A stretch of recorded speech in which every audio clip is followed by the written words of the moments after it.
The moving order was printed at 7:42 in the morning, 3 hours before my husband's funeral began. I found it taped to a cardboard box in my own living room. Under customer name, it did not say mine. Under special instructions, someone had typed, "Remove widow's items first." That was how I learned Ethan's family had started clearing me out before the dirt on his grave had even settled. The box sat beside the fireplace, half filled with my uniforms, a cracked picture frame from our honeymoon, a stack of sympathy cards I had not yet opened, and the small cedar box where Ethan kept the collar tags from the dogs he could not save. Someone had labeled the box in thick black marker. Rachel, temporary. Not personal. Not wife. Not family. Temporary.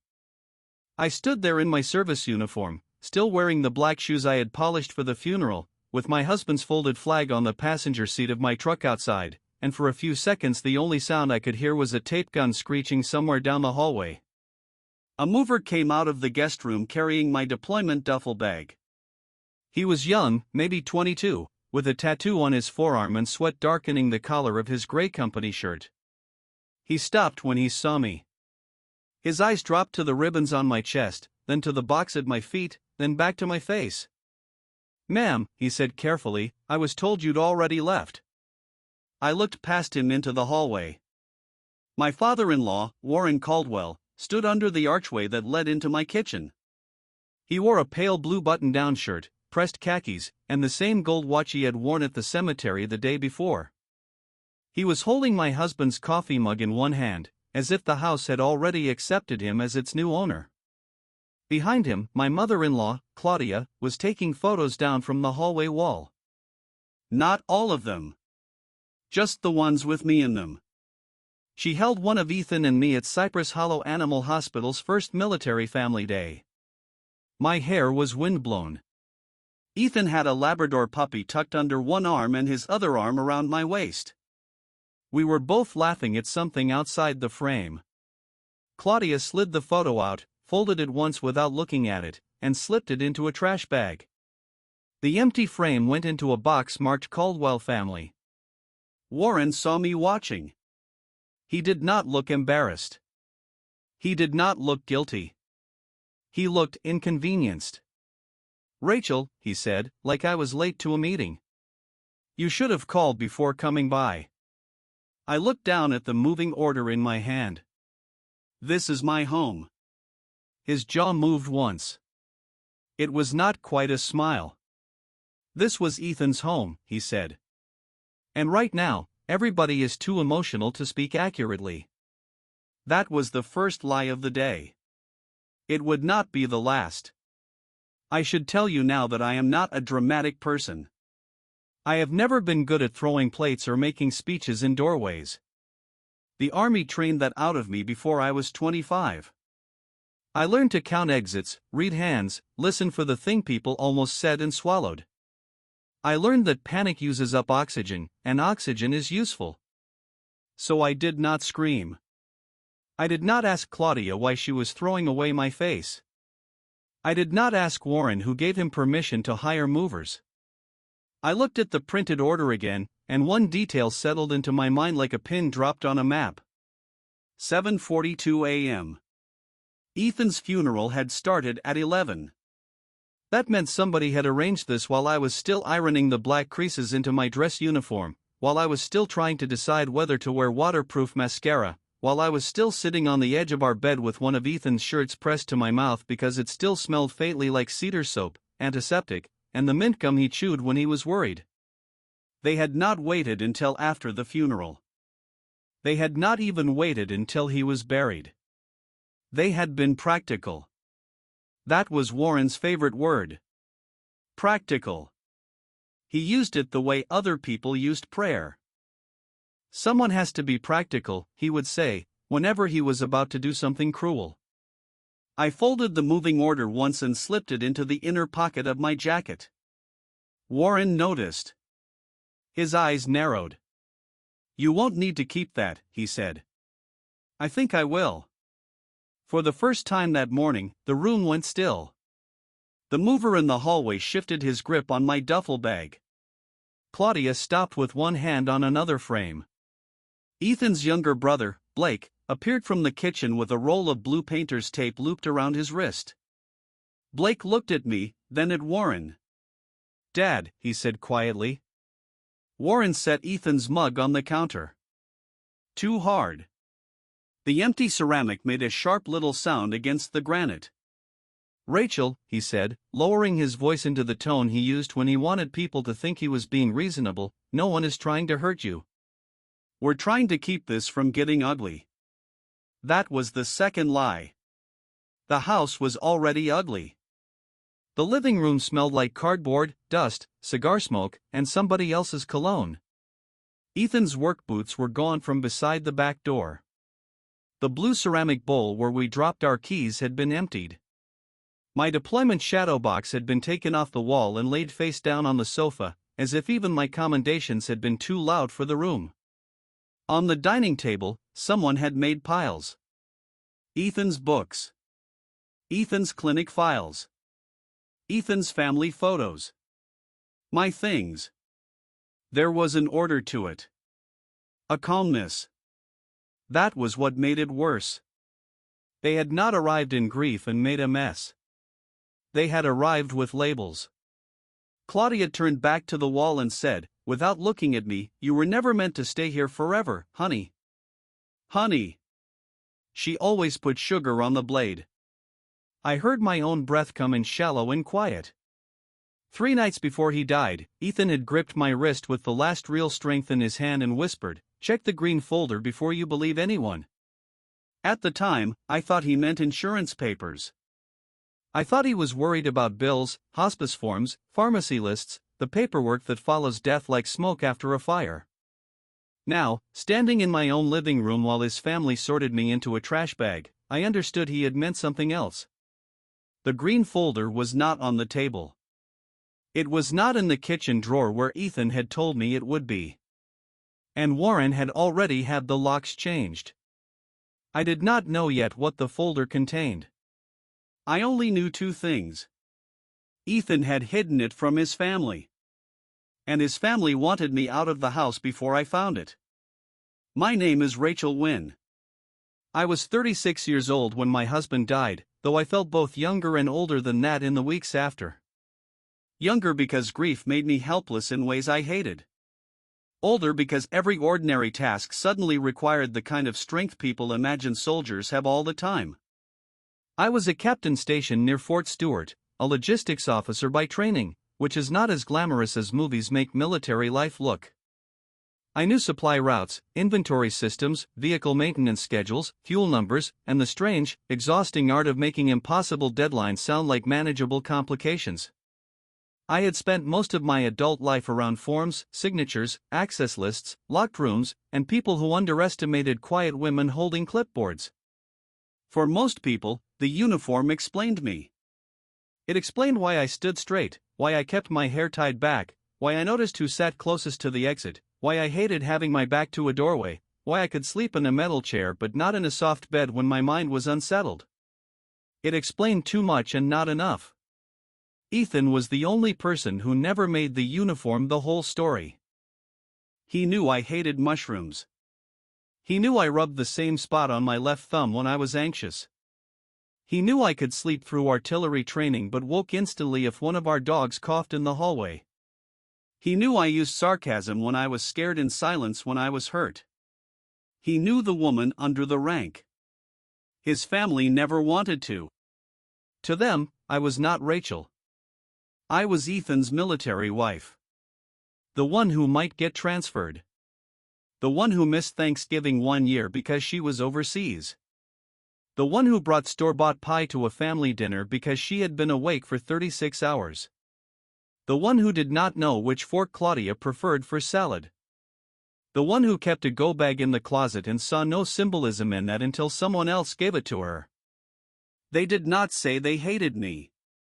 That would have been too honest. They said they worried about Ethan.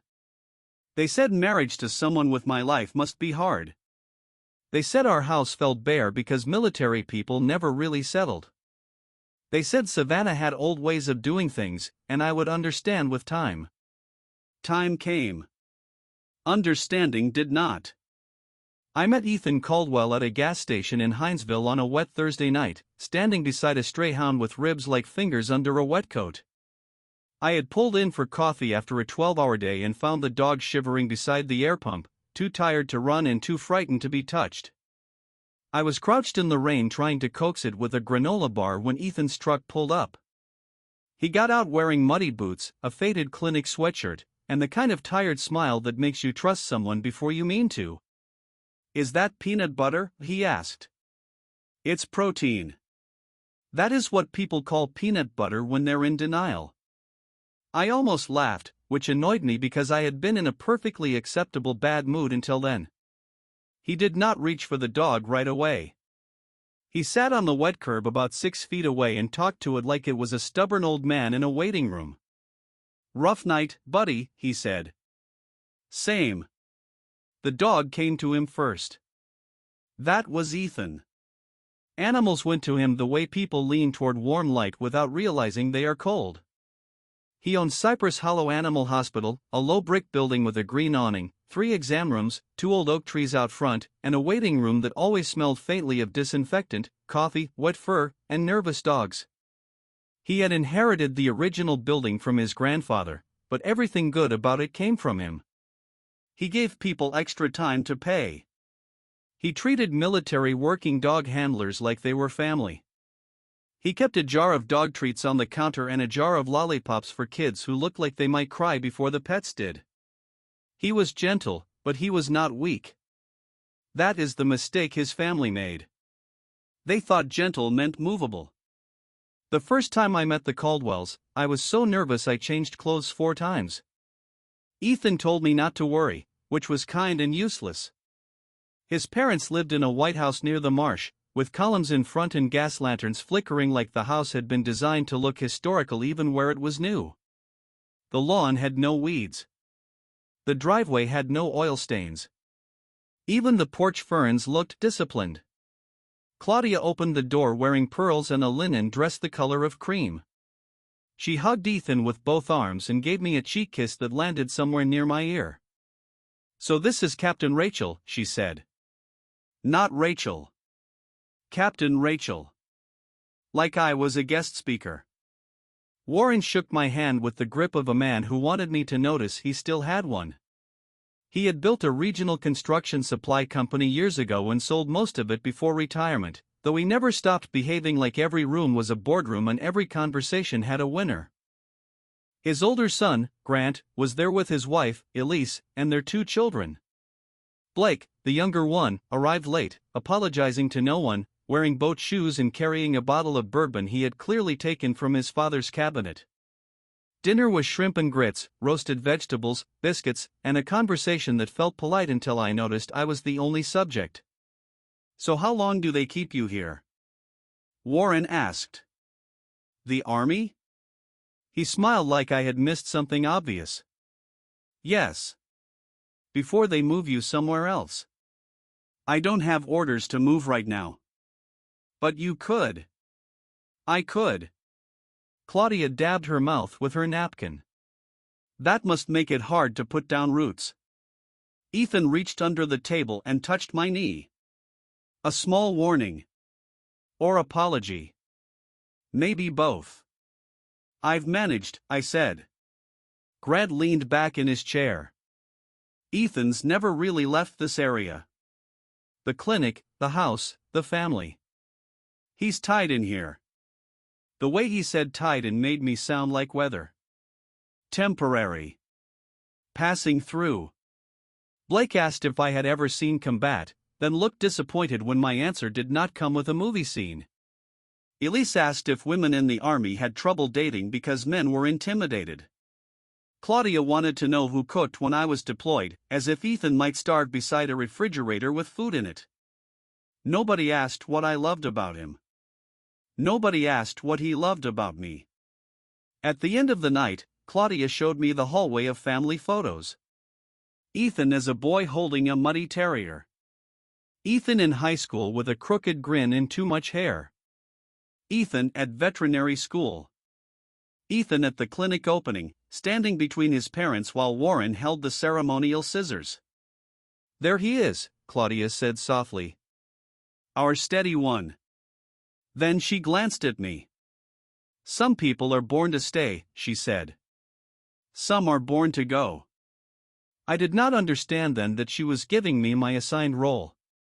I thought I could outlast it with kindness. A month after Ethan proposed, Warren invited me to lunch at the Oglethorpe Club. Ethan was busy with a surgery and did not know about the invitation until after I had already accepted.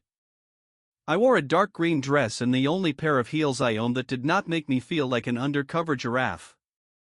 Warren ordered iced tea for both of us without asking. "I'll get to the point," he said, stirring his drink until the ice clicked softly. "Ethan is sentimental. That's a virtue in some circumstances and a liability in others." I folded my hands in my lap. He slid a folder across the table. It was not thick. Maybe 6 pages. A prenuptial agreement. "I'm sure you understand," he said. "With your career, nothing is guaranteed. Deployments. Transfers. Injuries. Young marriages have enough strain without property confusion." The waiter appeared with salads, and Warren paused long enough to thank him warmly. That was what I remember most. Not the insult. The timing. The way he could shift from asking me to sign away any claim to my future husband's life to complimenting the waiter's service without any moral whiplash at all. "I'm not marrying Ethan for property," I said. "I would hope not. You can ask him that. I'm asking you to be practical." There it was. Practical. "I'll show it to Ethan," I said. Warren's mouth tightened. No need to make him uncomfortable. I looked at him then. Really looked. The lunch noise faded behind the blood rushing in my ears. "You invited me here without him because you wanted me to sign it before he knew." "That is not what I said." "It is what you meant." He smiled, not pleasantly. "You're direct." "I'm tired." The agreement stayed on the table between us. I did not sign it.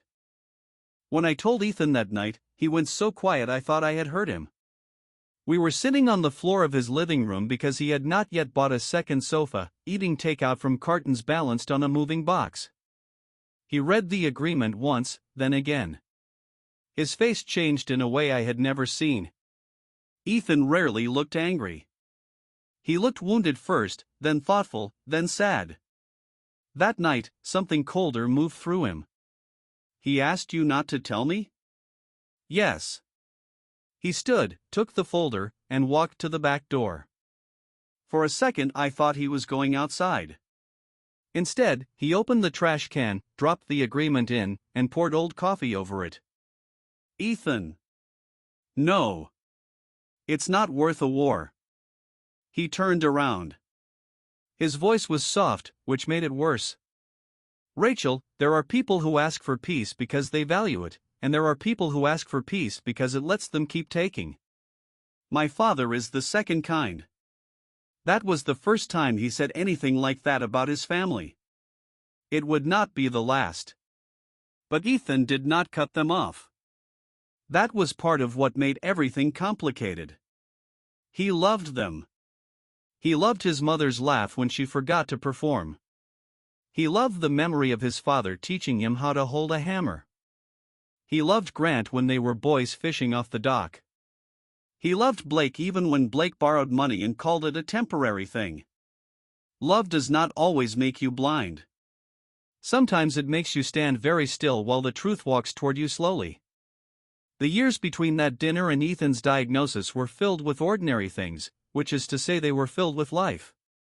We married in a small church near the river, with magnolia leaves on the pews and Ethan crying before I even got halfway down the aisle. Claudia later said it was sweet, though she added that some men are more emotionally expressive when under stress. We bought our house 2 years later, a modest one-story place with a wide porch, creaky floors, and a backyard that flooded every time the rain got ambitious. It was not grand. It was not old family property. That mattered later, because Warren would talk about it as if his ancestors had carved it out of the wilderness with their bare hands. The truth was simpler. Ethan and I bought it with 2 incomes, a VA loan, some savings, and a terrifying stack of paperwork that made us eat cereal for dinner for 2 months afterward. He planted rosemary by the back steps because he said the dogs liked to smell it. I painted the guest room blue. We fought over whether the dining table should be round or rectangular and ended up buying one from a couple moving to Atlanta because it was cheap and solid and had a burn mark shaped like a kidney bean near one corner. We learned the house. The bathroom faucet whistled if you turned it too far left. The bedroom window stuck in August. The porch light attracted moths the size of small birds. Ethan always forgot which switch turned on the garbage disposal and hit the patio light instead. It was not a family legacy. It was our life. The Caldwells visited often enough to make sure I never forgot I was being evaluated. Claudia brought flowers but rearranged things while she was there. Warren complimented the porch railing, then mentioned it would need replacing if the house was going to be kept properly. Grant asked about the clinic's numbers over dinner as if my husband owed him a quarterly report. Blake drank our bourbon and told Ethan he was too soft with clients who could not pay. At Christmas that first year, I tried again. I made Claudia a quilted table runner using fabric from old uniform shirts and soft cream cotton because she once said handmade things had a kind of story in them. I was not a great quilter. My seams were not perfect. One corner puckered. But I spent nights on it after work, pushing fabric under the needle while Ethan sat beside me reviewing patient charts. When Claudia opened it, she smiled the way people smile at children performing. "Well," she said, "look at you. That's very resourceful." She held it up for the room. Elise said, "Oh, that's sweet." Grant looked at his phone. Claudia ran her fingers over the fabric and then folded it neatly. "I might put this in the mudroom," she said. "It would be perfect where the dogs come in." The room made a small sympathetic sound, not for me, but at the awkwardness I had caused by giving the wrong kind of gift. Ethan's hand found mine under the wrapping paper. Later that night, at home, he took the trash bag of gift wrap out to the bin and stayed outside too long. When he came back, his eyes were red from the cold or something else. "I'm sorry," he said. "You don't have to be sorry every time they are themselves." He flinched. "I hate that you have a sentence for it." I leaned against the counter. "I'm fine." "No, you're not. Ethan. You always say that like it makes it true." I looked away, because if I looked at him, I would cry, and I was tired of giving his family that much power in rooms they were not even in. He came closer. "I see it," he said. "I need you to know that. I see every bit of it." That should have been enough. For years, I told myself it was. The first time Ethan mentioned the green folder, it was almost casual.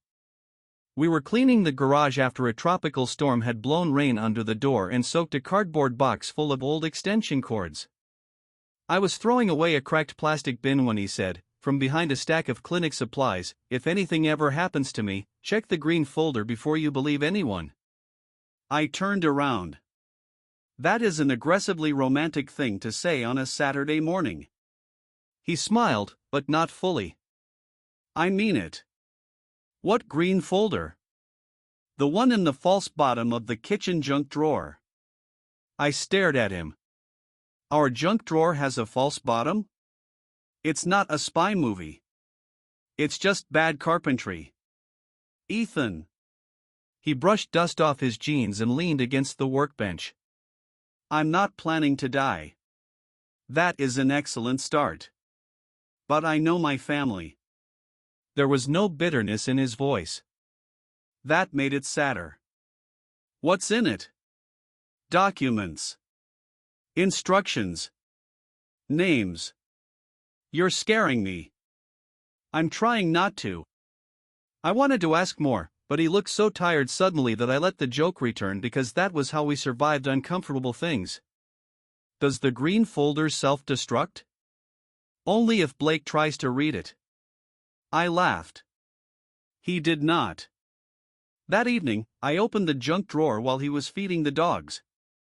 Batteries, old takeout menus, a tape measure, 2 dead pens, a key that fit nothing we owned. I ran my fingers along the bottom and found the seam. The folder was there. Green. Plain. Unmarked. I almost opened it. Then I heard Ethan in the hallway, softly telling one of the dogs to move, "Baby girl," and I slid the drawer shut. I wish I could tell you I did not open it because I trusted him.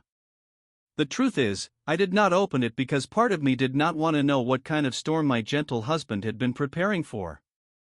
Some truths feel rude until they become necessary. The storm announced itself 3 years later with a headache that did not go away. Ethan blamed dehydration. Stress. A bad sandwich from the gas station.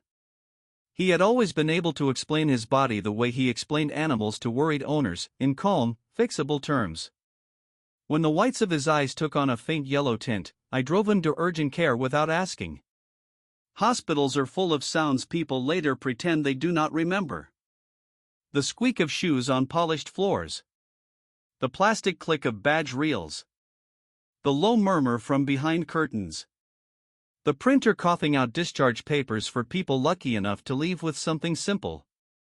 The doctor who came in after the scan had kind eyes and no good news. Pancreatic cancer. Stage 4. I did not understand how a room could stay the same after that. Same beige walls. Same sharps container. Same poster reminding people to wash their hands. Same fluorescent light humming overhead. My husband's hand in mine was warm, almost too warm, and for a few seconds I kept waiting for someone to correct the doctor. Wrong chart. Wrong patient. Wrong life. Ethan squeezed my hand. Not hard. Just once. "Okay," he said. "Okay." That was his first response to the end of the world. The doctor started talking about oncology referrals, treatment options, palliative goals, timelines he refused to state plainly because kindness sometimes makes people vague. I heard words and did not catch meanings. Ethan caught them. He asked questions in his clinic voice. Clear. Gentle. Specific. When the doctor left, I sat beside him on the exam table and pressed my forehead to his shoulder. I wanted him to say he was scared. I wanted him to say he was angry. I wanted permission to fall apart. Instead, he whispered, "Call Marisol."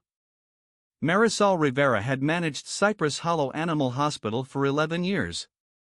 She was 5 feet 2 inches tall, wore bright cardigans over scrubs, and could silence an angry client with one raised eyebrow. She had known Ethan before I did. She called him Doc when she was teasing him and Dr. Caldwell when she was furious. "Why Marisol?" I asked. "The clinic." "Ethan, not now." "Yes. Now." "Baby." He turned his head. His eyes were tired but terribly clear. "Rachel, listen to me. If we wait until later, they win time. My family is very good at using other people's shock." That sentence cut through the fog. My family is very good at using other people's shock. The green folder came back to me. So did the prenuptial agreement, the Christmas gift, the hallway of photos, every soft little sentence designed to make me temporary. I wiped my face with the heel of my hand. "Okay," I said. And because he knew me, because he had always known when the soldier in me needed a task, he gave me one. "Call Marisol. Then call Elaine Forrester. Her number is in the folder." Elaine Forrester was not what I expected. I expected a man, maybe because the only lawyers Warren ever mentioned were men with golf handicaps and voices designed for oak-paneled rooms. Elaine was in her late 50s, black, composed, with silver hair cut close to her head and eyes that gave away absolutely nothing until she chose to let them. Her office was above an old bank downtown, with high windows and worn wood floors. No marble. No leather intimidation.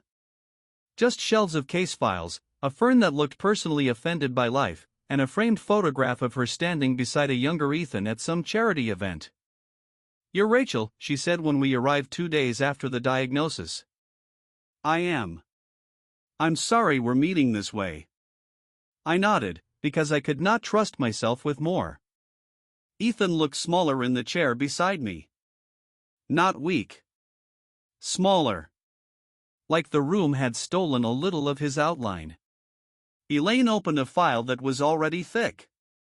"I've represented Ethan on certain matters for several years," she said. "Several?" I looked at him. He did not look away. "Since the prenup lunch." Something hot and cold passed through me at once. 7 years. For 7 years, while I was telling myself I could handle little humiliations, my husband had been building a paper wall around us. Elaine did not dramatize it. She explained. That was her gift and her danger. She made frightening things sound manageable without making them small. The house was titled jointly with right of survivorship. Our main bank accounts had payable on death designations. Ethan's personal assets had been put into a will that named me as executor and sole beneficiary except for small sentimental bequests he had chosen carefully. The clinic was more complicated because Cypress Hollow operated through an LLC. Ethan had amended the operating agreement 2 years earlier to prevent any family member from acquiring management rights without my written consent. His shares would transfer to me, but there were steps. Notices. Valuations. Required filings. Things that would take time. Can his family challenge it? I asked. Elaine took off her glasses. Anyone can file something. Filing and winning are not the same. It was not the answer I wanted. It was the honest one. Ethan reached for my hand. "There's more," he said. Elaine slid a thinner folder across the desk. This one was green. Not the one from our drawer. A copy. Inside were lists. Dates. Times. Quotes. Not dramatic paragraphs. Not emotional outbursts. Records. Warren asking me to sign a prenuptial agreement without telling Ethan. Claudia telling people I was too military to understand family customs. Grant asking Ethan whether the house should be kept in the Caldwell line. Blake joking that deployments were trial separations with benefits. The Christmas table runner. A dinner where Claudia introduced me as Ethan's current wife and then pretended everyone had misheard. My throat tightened with each line. Not because I had forgotten. Because he had not. Ethan sat quietly beside me, watching my face. "You wrote all this down? After you fell asleep sometimes. Why didn't you tell me? I thought if I showed you the file too early, you'd start carrying their cruelty like evidence instead of just pain." "That is not better." "I know." There was shame in his voice. Not for what he had done. For what he had been unable to stop. Elaine let the silence sit for a moment, then turned a page. "There is also a statement from Ethan. It is not part of the will. It has no magic power. But if your family attempts to claim that Rachel is unstable, greedy, uninformed, or not acting according to your wishes, I am authorized to release it to named parties." "Named parties?" I asked. "Clinic staff, Dr. Lawrence at the emergency practice, your accountant, certain donors, and any buyer who attempts to negotiate for Cypress Hollow without Rachel's consent." Ethan nodded. "They'll go after the clinic." I looked at him. "Why?" He closed his eyes for a second. "Because Grant has been trying to get me to sell to Palmetto Pet Care for a year." Palmetto Pet Care was a regional chain that had been buying small veterinary practices across coastal Georgia and South Carolina. Ethan hated their model. Shorter visits. Higher up cells. Rotating doctors. Less flexibility for clients who needed time to pay. Grant said it was smart, Ethan continued. Cash out. Reduce stress. Let someone else run the place. I told him no. What did Warren say? Ethan gave a tired laugh with no humor in it. That I was confusing sentiment with business. The clinic can't run on feelings. I heard Blake's voice saying something like that over bourbon one Christmas. Elaine folded her hands on the desk. Rachel, I need you to understand something. The documents are strong. But strong does not mean effortless. If the Caldwells move quickly, your job will be to document, not react. Take photographs. Keep records. Do not sign anything. Do not agree verbally to temporary arrangements. Do not let them remove clinic files. And if they change locks or attempt to remove property, call me immediately. Why would they think they can get away with that? Elaine's expression did not change. Because people who have always been obeyed often confuse confidence with authority. I looked at Ethan. He smiled faintly. I told you you'd like her. I did not like her. I trusted her. There is a difference, and in crisis, the second one matters more. The last months of Ethan's life were not noble in the way people make dying sound noble after it is over. They were messy and frightening and full of tiny practical humiliations. Pill bottles on the counter. Insurance calls. Bowls of soup that went cold because nausea arrived first. The soft beep of the thermometer. The calendar filling with appointments we both pretended were stepping stones rather than mile markers. But there were moments of grace. There always are, and that is what makes grief so cruel. Ethan sitting on the porch wrapped in a blanket, laughing because one of our dogs kept stealing his socks. Ethan asking me to read clinic reviews aloud when he was too tired to hold his phone. Ethan apologizing to me because the tumor had stolen his appetite and he knew cooking made me feel useful.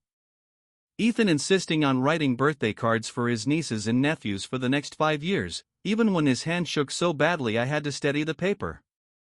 His family came more often after the diagnosis. Not at first. At first, there were flowers, food, promises. Claudia cried beautifully. Warren stood in our living room with his hands in his pockets and said, "We're going to handle this as a family." As a family. I waited for him to include me. He did not. Grant began coming by the clinic more often. Marisol told me before Ethan did. She called one afternoon while I was in the hospital parking lot, sitting behind the wheel because I could not make myself go in yet. "Rachel," she said, "Grant was here." I straightened. Why? He said he was helping Ethan review options. What options? Don't play calm with me. I know your calm voice. I closed my eyes. What did he ask for? Financials. Lease documents. Vendor contracts. He asked whether Ethan kept passwords written down. A pulse started in my temple. Did you give him anything? Marisol made a sound that was almost a laugh. I have worked in veterinary medicine for 22 years. I do not hand passwords to men in loafers. Thank you. He also said the family might need to make difficult choices soon. There it was again. Practical. Difficult choices.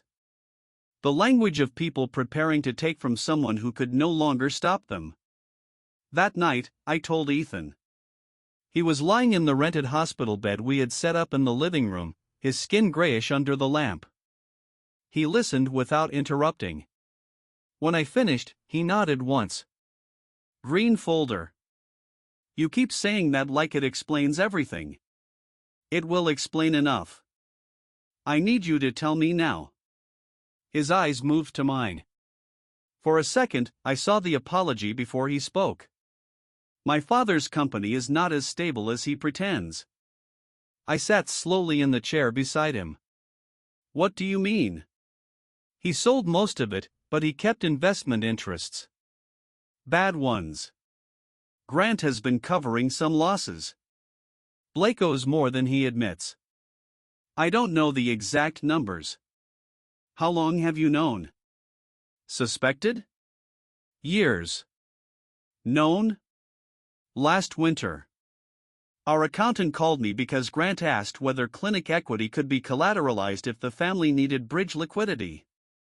I stared at him. Those words took time to arrange themselves into something ugly. They wanted to borrow against your clinic? Yes. Without telling me. Without telling me, either. The accountant shut it down. My hands went cold. They are not trying to preserve your legacy. No. They are trying to liquidate it. He swallowed, and I saw how much even that cost him. They will call it preserving. They will call it simplifying. They will say they are saving you from stress. They already are. I know. I leaned forward, elbows on knees, and covered my face. For months, I had been afraid of losing my husband. I had not understood I would have to defend his life while he was still alive. Ethan's voice was thin when he spoke again. Rachel. I dropped my hands. Promise me you won't let them turn Cypress Hollow into a payout. I promise. No matter how tired you are. That's not fair. I know. No, you don't. You are asking me to fight your family after I lose you. I'm asking you to keep them from stealing the best part of me and calling it grief. The room blurred. I hated him a little in that moment for being right. I hated the disease more for making him ask. I took his hand carefully because the bones had become too easy to feel. I promise, I said. 3 weeks before Ethan died, Claudia came over with chicken soup and a glossy folder from a home staging company. I was in the kitchen crushing medication into applesauce. Ethan was dozing in the living room.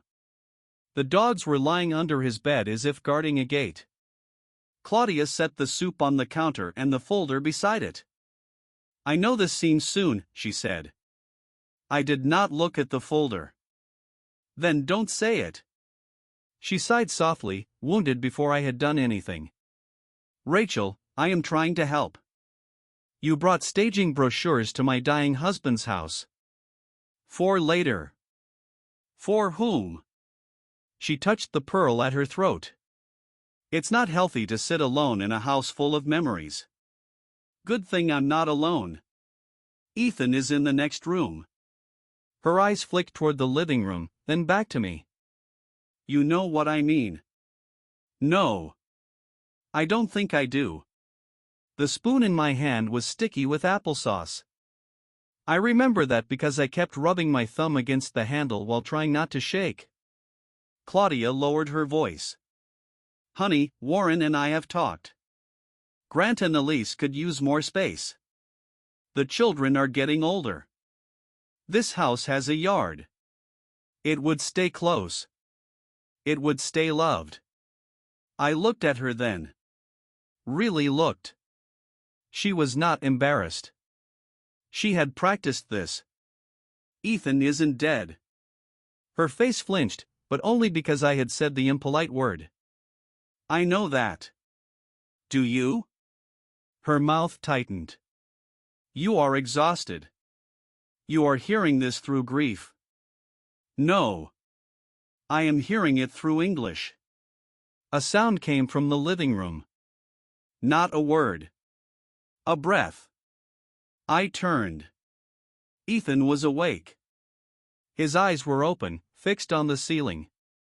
Claudia saw it too and rearranged her face into tenderness so quickly it made me nauseous. Sweetheart, she said, moving toward him, I didn't mean. Ethan turned his head away from her. It was the smallest movement. It was also the first time I had ever seen him refuse his mother. Claudia stopped. For a moment, the room showed us all exactly who we were. Then she picked up the soup and said she would put it in the refrigerator. The folder stayed on the counter. After she left, I threw it away. Ethan watched me from the hospital bed. "Waste of paper," I said. His mouth twitched. "Very practical." I laughed once, a short broken sound. Then I cried at the sink with one hand over my mouth so he would not hear. He heard. Of course he heard. A week later, Blake came by while I was in the shower. I found him in Ethan's office, opening drawers. He had the good sense to look startled. Not guilty. Startled. "Dad asked me to find the truck title," he said. "Ethan's truck?" "Yeah. He said there might be a transfer issue." "What issue?" Blake shrugged. "I don't know. Paperwork stuff." "You don't know, but you came into my husband's office while I was upstairs?" His face reddened. "Rachel, don't make this weird." That sentence unlocked something in me. Not anger, exactly. Clarity. People like Blake survive by making your reaction the problem. Your boundary becomes weird. Your question becomes hostile. Your memory becomes dramatic. If they can keep you explaining your right to object, they never have to explain why they were opening the drawer. I stepped into the office. "Put it back." "I didn't take anything." I said, "Put it back." He rolled his eyes, but he dropped the papers onto the desk. "Dad was right," he muttered. "You do turn everything into an operation." I smiled. Not because it was funny. Because he had no idea how true it was about to become. After he left, I checked the drawer. The truck title was not there. It had never been there. What was missing was the spare key to the clinic. I did not sleep that night. At 2 a.m, I sat at the kitchen table with Ethan's laptop, the green folder, and a legal pad. The folder smelled faintly like paper and cedar, the way old things smell when they have been waiting too long. Inside were copies of deeds, insurance designations, Elaine's card, a list of passwords sealed in an envelope, and a handwritten note from Ethan. Not sentimental. Practical. "Rachel. If you are reading this because I am gone, start with Elaine. Do not argue with my family before you understand what they are trying to make you sign. Photograph everything. Call Marisol if anyone asks for clinic access. Do not accept verbal promises. Do not give them keys. Do not let them make you feel cruel for being careful. I love you." That is the least complicated sentence in this folder. I read that last line until the words stopped staying still. Then I photographed every page and uploaded copies to 2 secure places, because love is beautiful but redundancy wins wars. Ethan died on a Sunday morning just before sunrise. There is no good way to describe the moment someone stops being a person in the room and becomes a body in the bed. People say peaceful when they mean quiet. It was quiet. His breathing had been uneven for hours. I sat beside him with one hand on his chest and one hand wrapped around his fingers. His skin was warm, then less warm. The dogs knew before I admitted it. They lifted their heads together, all 3 of them, and the oldest one made a low sound I had never heard from her before. I said his name. Once. Then again. Then I stopped saying it because the room had already answered. The hospice nurse arrived. Forms appeared. Time became something other people used. Claudia came and cried into a handkerchief. Warren stood at the foot of the bed, looking at Ethan with a face I could not read. Grant made a phone call in the driveway. Blake did not come until afternoon. I remember Claudia touching Ethan's hair and whispering, "My baby." I stepped back because she was his mother and there are griefs even anger should not interrupt. But later, in the hallway, I heard her talking to Warren. "She can't stay in this house alone." Warren said, "She won't." I was standing outside the laundry room holding a basket of towels. Neither of them saw me.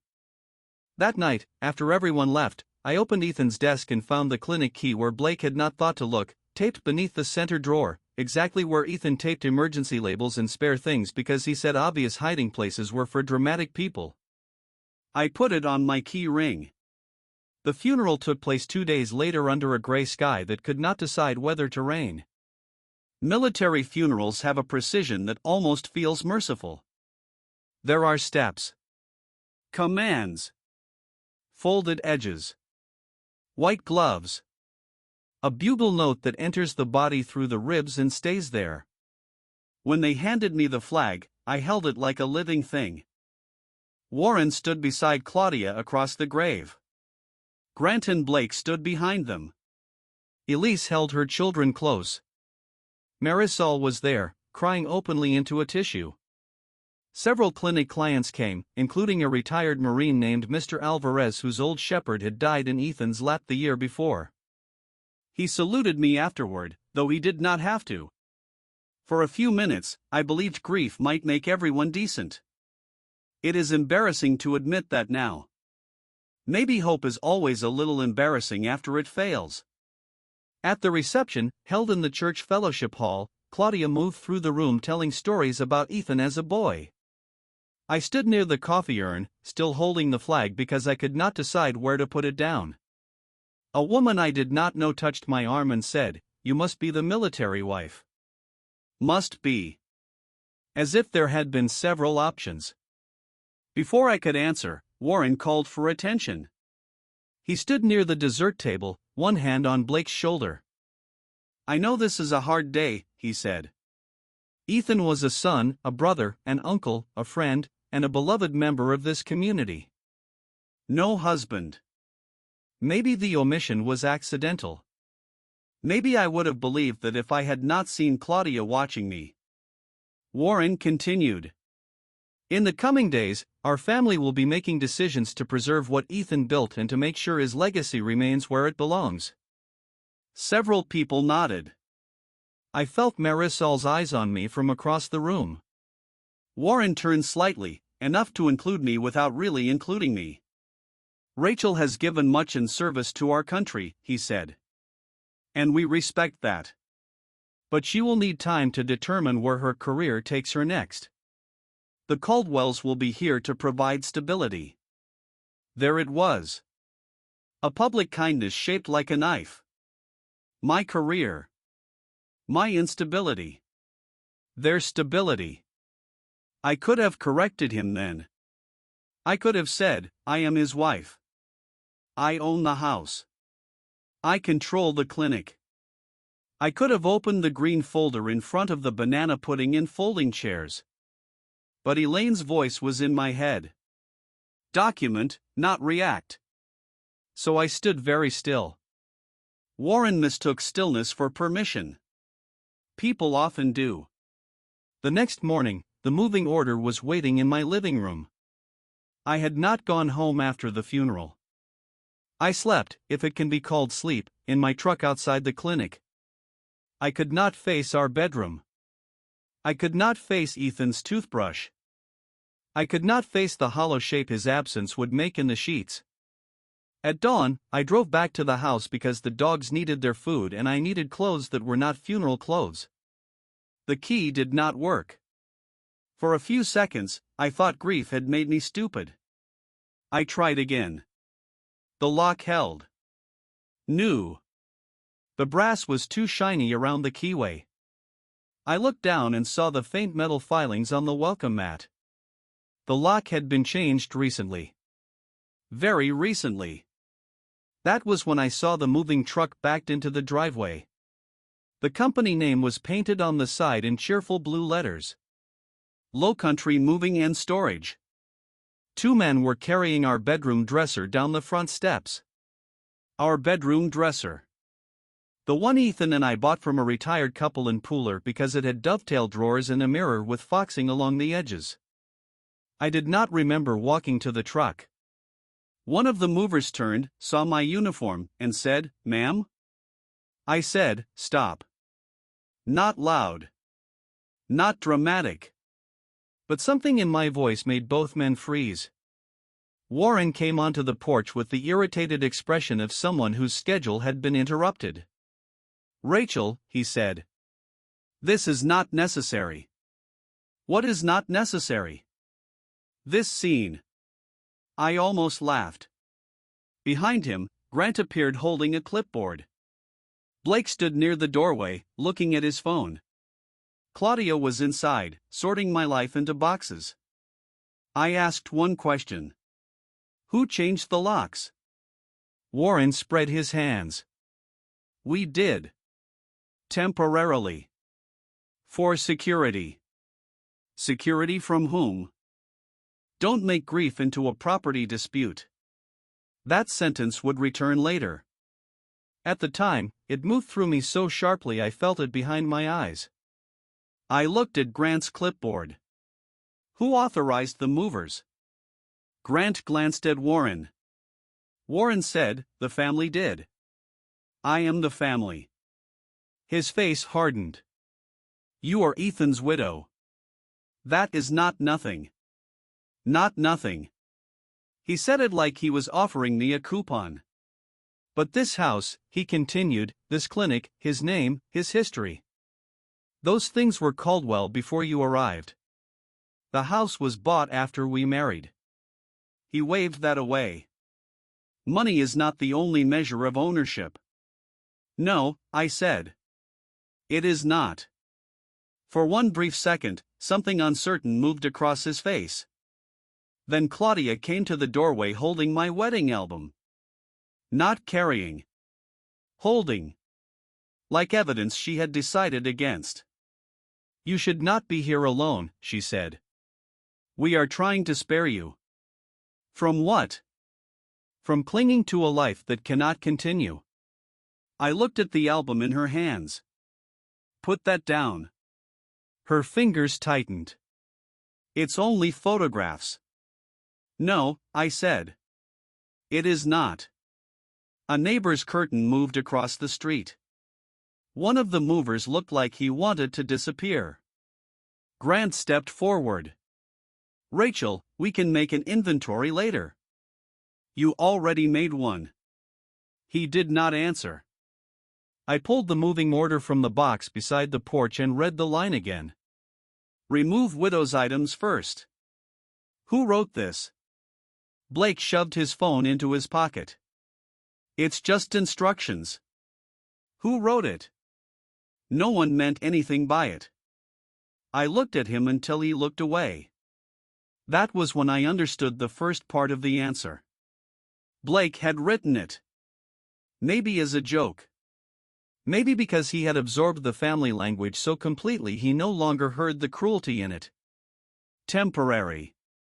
Widow's items. Military clutter. Not Rachel. Not wife. Not home. I stepped away from the porch and took out my phone. Warren's voice sharpened.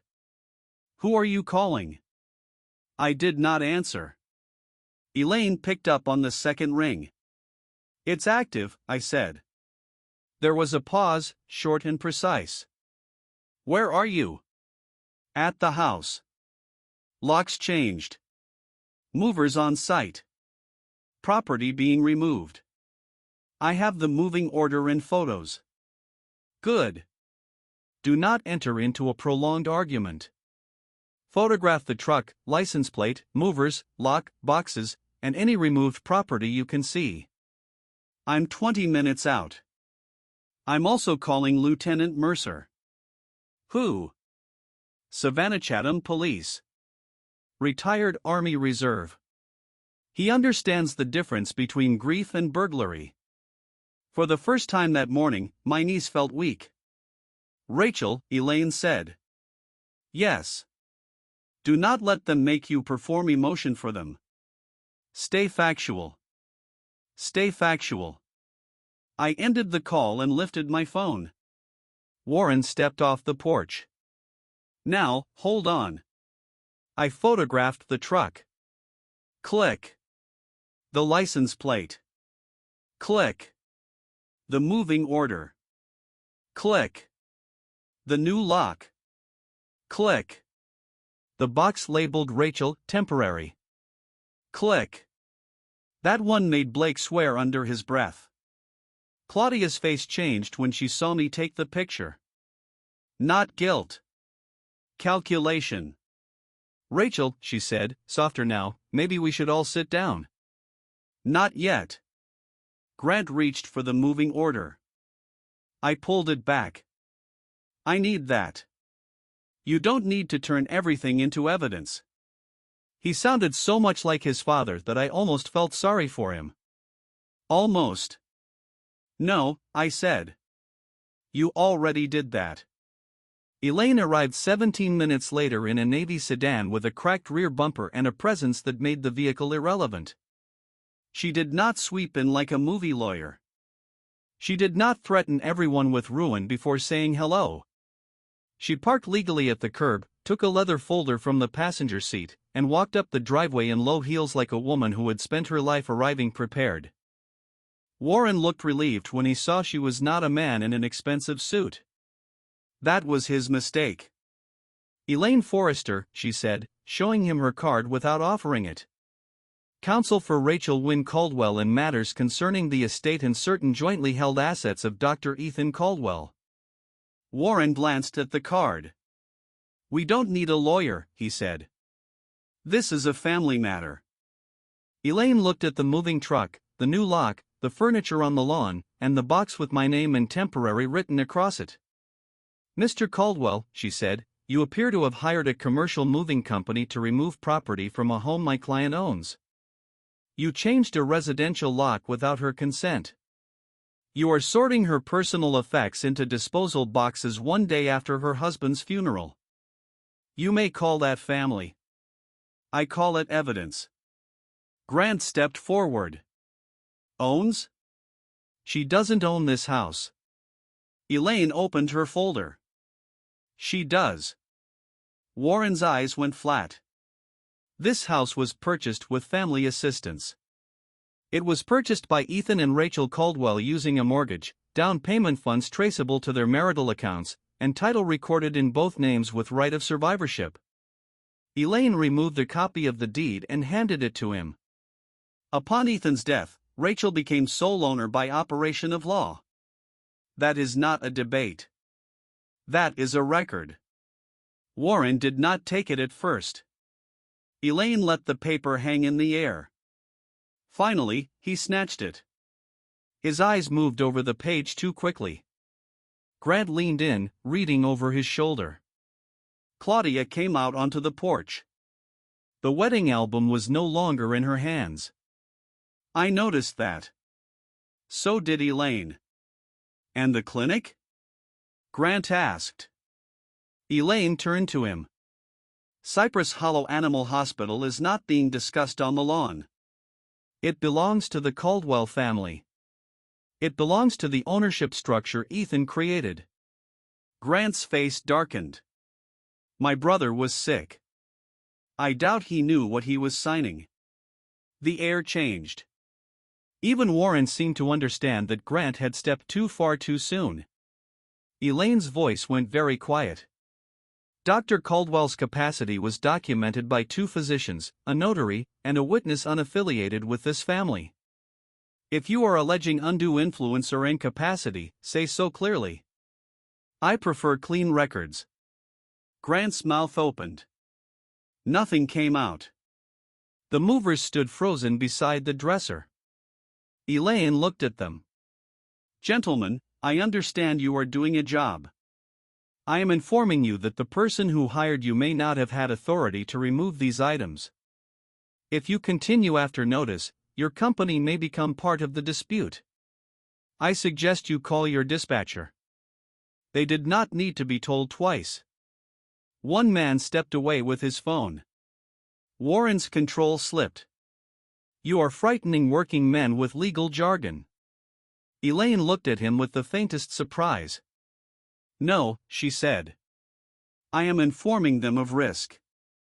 You may be unfamiliar with the distinction. It should have felt satisfying. It did not. My dresser was still on the lawn. My husband was still dead. My mother-in-law had hidden my wedding album somewhere inside my own house. And the green folder, the original one, was missing from the kitchen drawer. Lieutenant Mercer arrived after the movers called their office, and their office decided this job was no longer worth the fee. He was in uniform, mid-40s, with the guarded patience of a man who had seen too many families behave badly and call it grief.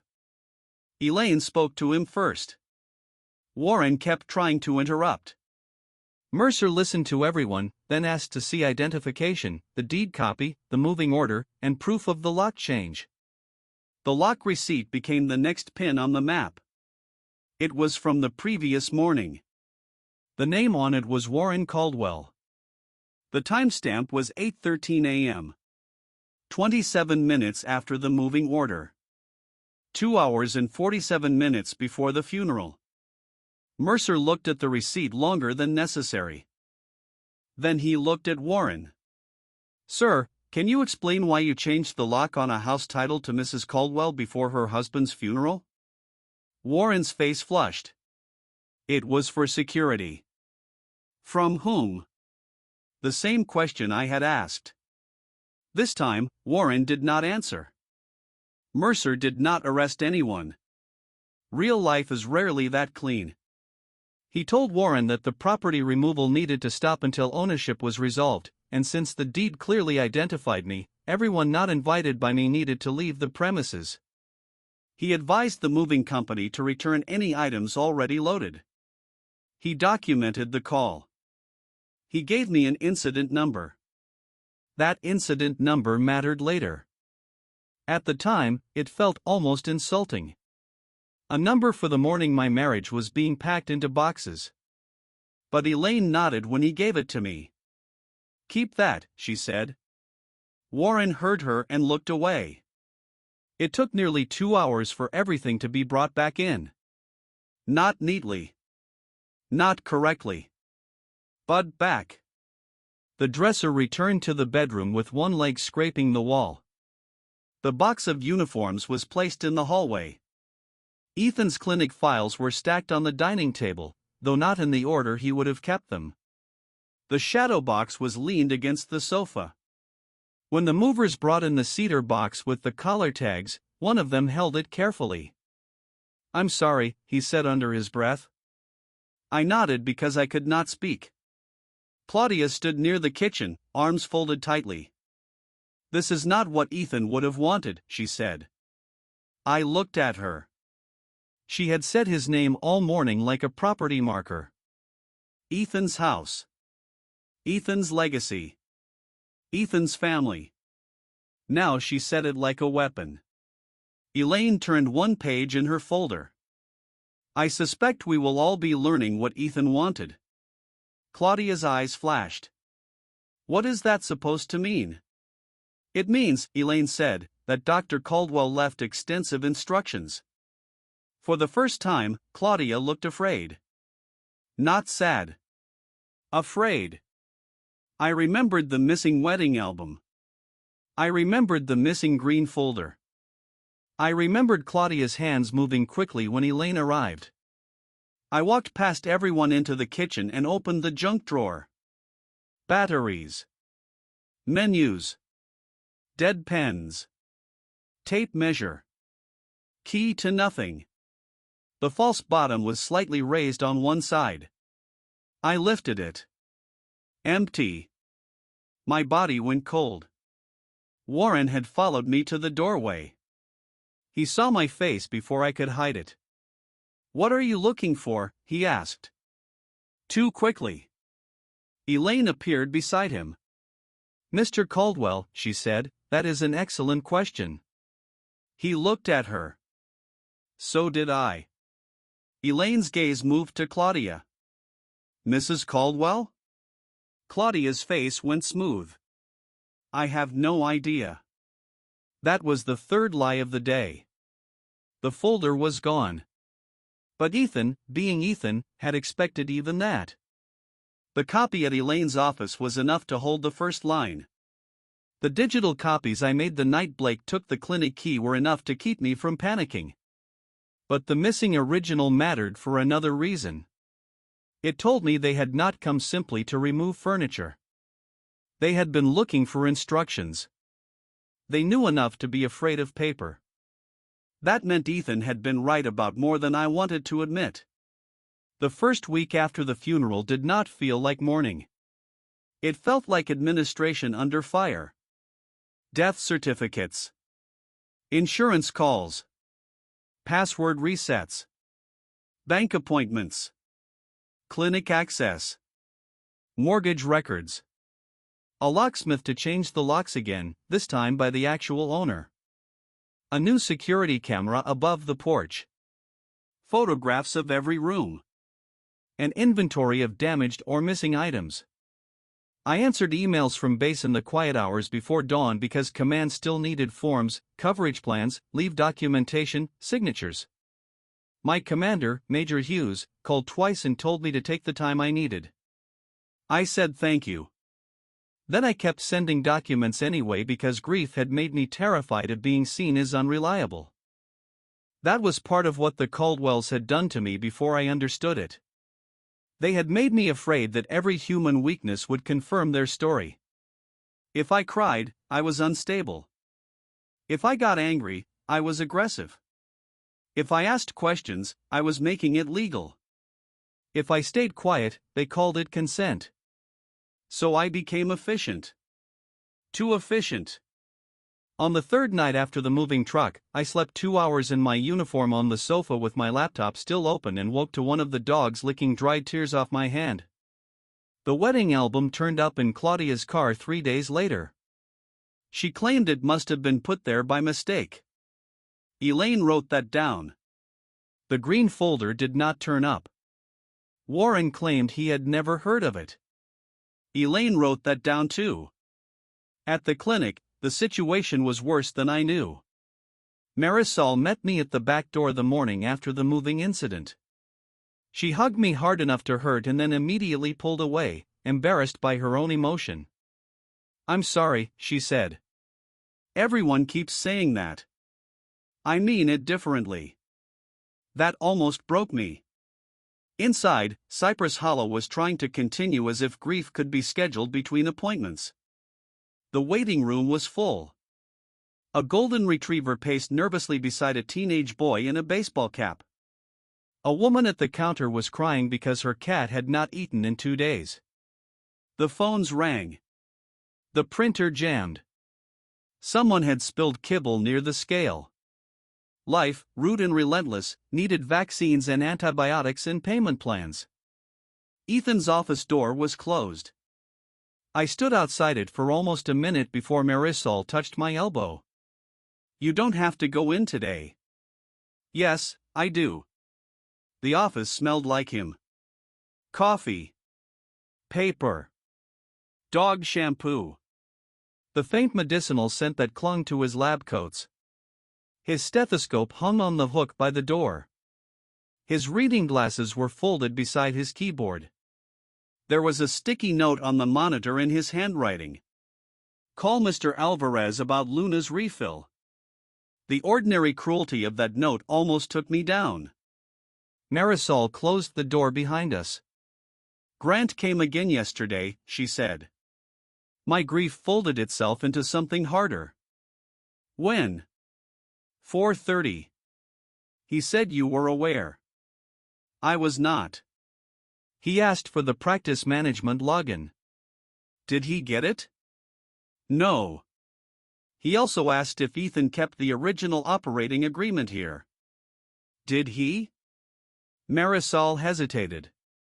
"That's not the question that worries me." "What does?" She opened the top drawer of Ethan's desk and removed a printed email. "I found this in the copier tray last week. I thought it was old junk until you told me what happened at the house." The email was from someone named Doug Hensley at Palmetto Pet Care. Subject: Preliminary Acquisition Timeline, Cypress Hollow. My eyes moved down the page. Grant. Good speaking with you again. Based on our conversation, we can move quickly once authority is clarified. Our board would be comfortable with a non-binding letter of intent within 10 business days of confirmation of Dr. Caldwell's passing in family consensus. As discussed, valuation will depend on clean transfer of records, client retention, and real estate inclusion. Confirmation of Dr. Caldwell's passing. Family consensus. Real estate inclusion. The email was dated 4 days before Ethan died. I read it again because some part of me still believed the words might rearrange themselves into something less obscene. They did not. Marisol watched me quietly. Family consensus, I said. She knew too. I looked up. Who? Marisol's face tightened. Claudia came by with Grant 2 weeks ago. She said they were trying to understand Ethan's wishes. I told them Ethan's wishes were in the living room dying and they could ask him. What did they say? Grant said Ethan wasn't in a condition to handle business. He was still signing his own medical consent forms. I know. What did Claudia say? Marisol looked at the floor. She said you were making decisions too emotionally. Of course she did. An unstable widow is useful when you need to take what belongs to her. I took a photo of the email. Then another. Then I emailed it to Elaine before I let myself feel anything. Marisol opened a cabinet and took out a small plastic bag. There's more. Inside was a key. The spare clinic key. The one Blake had taken. How did you get that? Blake dropped it in the parking lot when he was here. I saw it fall. He didn't notice. I kept it. Why didn't you tell Ethan? He was dying. She said it bluntly, and I loved her for not making the word pretty. I didn't know what mattered, she continued. Everything felt like it mattered and nothing felt like it mattered. I understood that better than I wanted to. What matters now, I said, though my voice did not feel like mine, is that they were inside the clinic before he died. Marisol nodded. And they were looking for documents. By the end of that day, Elaine had the Palmetto email, the moving order, the locksmith receipt, photographs from the house, the police incident number, and Marisol's written statement. By the end of the week, she had more. An estimate from a real estate broker who had toured the clinic property at the request of Caldwell family representatives. A voicemail Grant left for the accountant asking whether Rachel's signature is truly necessary if we can establish Ethan intended the asset to remain Caldwell controlled. A text from Blake to a friend that read, Dad says once the Army widow clears out, Grant's finally going to cash Doc's place out. Army widow. Not Rachel. Not Ethan's wife. The phrase became another label in the evidence file. I thought those records would make me feel stronger. They made me feel stupid. That is one of the parts people do not talk about when betrayal becomes clear. Before anger, sometimes there is humiliation. You look back at all the moments you tried to be patient and realize other people were using your patience as proof you would not resist. You remember every time you told yourself to be gracious, and suddenly gracious sounds like another word for available. I had been available for years. Available to absorb Claudia's comments. Available to smooth Ethan's pain after Warren's criticisms. Available to show up at family dinners and smile when introduced by rank instead of name. Available to be useful, respectable, and temporary. The worst part was that I had participated in it. Not because I caused it. Because I kept trying to earn a place people had already decided not to give me. Elaine called it a common pattern. I called it embarrassing. On Thursday, Warren tried a new approach. He came to the house alone. The new security camera caught him standing on the porch at 9:16 a.m., holding an envelope and looking up at the lens like it personally offended him. I did not open the door right away. I watched him on my phone from inside the hallway. He pressed the bell again. "Rachel," he called. "I know you're there." I almost laughed at the familiar arrogance of that. Not a question. A declaration. Even my presence in my own home had to be confirmed by him. I opened the door with the chain still on. His eyes went to it. "That's unnecessary. A lot of things have been unnecessary lately." He held up the envelope. "I brought something for you." "What is it?" A gesture. "No, thank you." His face stiffened. "You haven't even seen it." "I don't accept gestures through a chain lock." He breathed through his nose. "May I come in?" "No." The word surprised both of us. It was not sharp. It was not loud. It was just complete. Warren looked past me into the hallway, as if expecting the house to overrule me. "This is not how family behaves. You keep using that word when you want access." His mouth tightened. "I made mistakes. That is a category." "Which one?" He glanced toward the street. "Reputation again. Always reputation. I came to apologize." "Then apologize." He looked at the security camera again. "Privately." "No." For the first time, I saw real anger under the polish. "You are making this harder than it needs to be." "No. I am making it harder than you expected." The envelope bent slightly in his hand. "We were trying to prevent chaos. You created a moving order before the funeral." His jaw clenched. "I did not handle that well. Blake wrote remove widow's items first. That was poor wording. You changed my locks. For security." "From whom?" His eyes flashed. "There were valuables in the house. And the biggest threat to them was you." Silence. The air between us changed. He had expected grief. Confusion.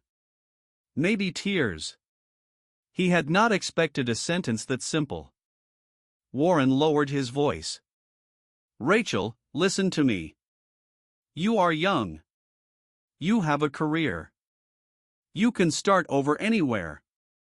But this place is all we have left of Ethan." That hurt because some part of it sounded human. That was Warren's gift. He knew how to wrap selfishness in a truth small enough to pass inspection. I looked at his hands. No tremor. No envelope of photographs. No sentimental object.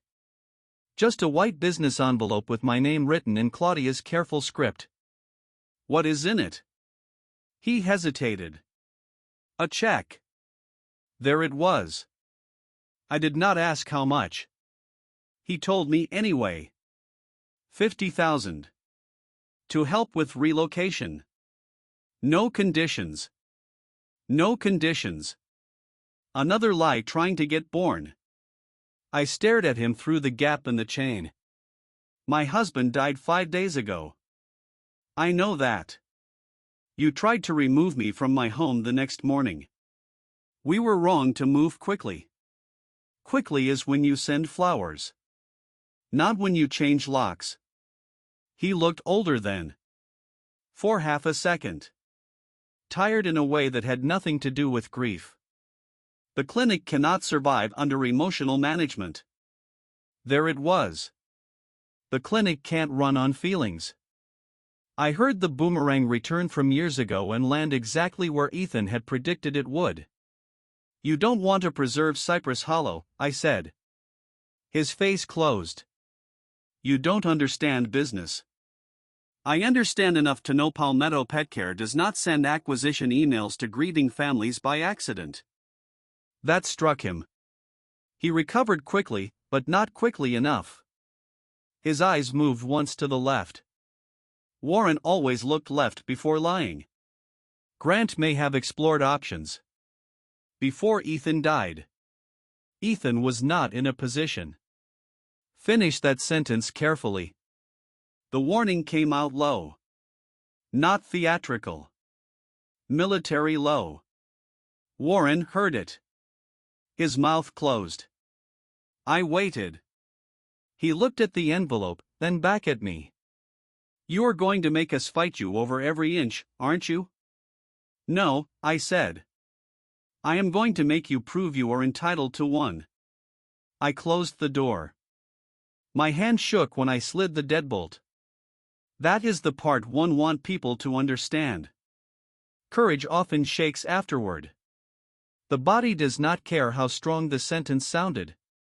I sat on the floor under the hallway photos. Claudia had tried to strip and cried until one of the dogs pressed her head into my lap. Then I called Elaine. She listened. Then she asked one question. Did he mention Palmetto by name first, or did you? I did. Good. That means his reaction matters. Does everything have to become evidence? Elaine was quiet for a beat. No. But when people try to rewrite your reality, evidence is how you keep your own handwriting.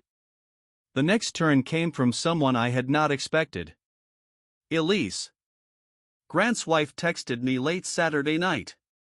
Rachel, I know I may be the last person you want to hear from. Can we meet somewhere public? Please do not tell Grant yet. I stared at the message for almost 10 minutes. Elise had always been polite to me in the way people are polite to distant co-workers. She never made the cruel comments. She never defended me either. At family dinners, she watched more than she spoke, her mouth pressed into a small line when Claudia performed sweetness. I sent the text to Elaine. Elaine replied, public place. Record if Georgia law allows one-party consent. Bring nothing original. Tell me where. I almost smiled. Elaine would have made an excellent operations officer. Elise chose a coffee shop near the river where tourists bought pralines and locals avoided eye contact with tourists. She was already there when I arrived, sitting in the corner with both hands around a paper cup she had not touched. She looked thinner than she had at the funeral. Thank you for coming, she said. I sat across from her.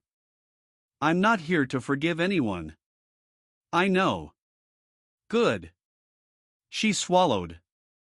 I didn't know about the movers until that morning. I said nothing. I knew about Palmetto. That was not the sentence I expected first. My hand tightened around my cup. She looked down. Grant said Ethan had agreed in principle before he got too sick. He said you were resisting because you were attached to the idea of being Ethan's widow. I laughed once. It was not a kind sound. He said that? Yes. Did you believe him? Elisa's eyes filled. I wanted to. That was more honest than an apology would have been. She reached into her bag and pulled out a folded packet. I printed these before Grant changed the password. What are they? Emails. Some texts. A note from Warren to Grant about timing. I did not touch them yet. Why are you giving me this? She looked toward the window, where a family walked by laughing with shopping bags and sunburned shoulders. Ordinary life kept having the nerve to continue. Because my children were at your husband's funeral, she said. And their grandfather stood in a church hall and lied in front of them. Because my husband told me the clinic sale would fix things, and I asked what things, and he told me not to worry about family business. Because yesterday I found out he used our home equity line to help Blake pay off gambling debt, and Warren knew. There it was. The family debt, stepping out of shadow. I waited. Elise wiped under one eye quickly, angry at herself for crying. I am not doing this because I am brave, she said. I am doing it because I am scared. There's a difference. I know. I should have said something sooner. Yes.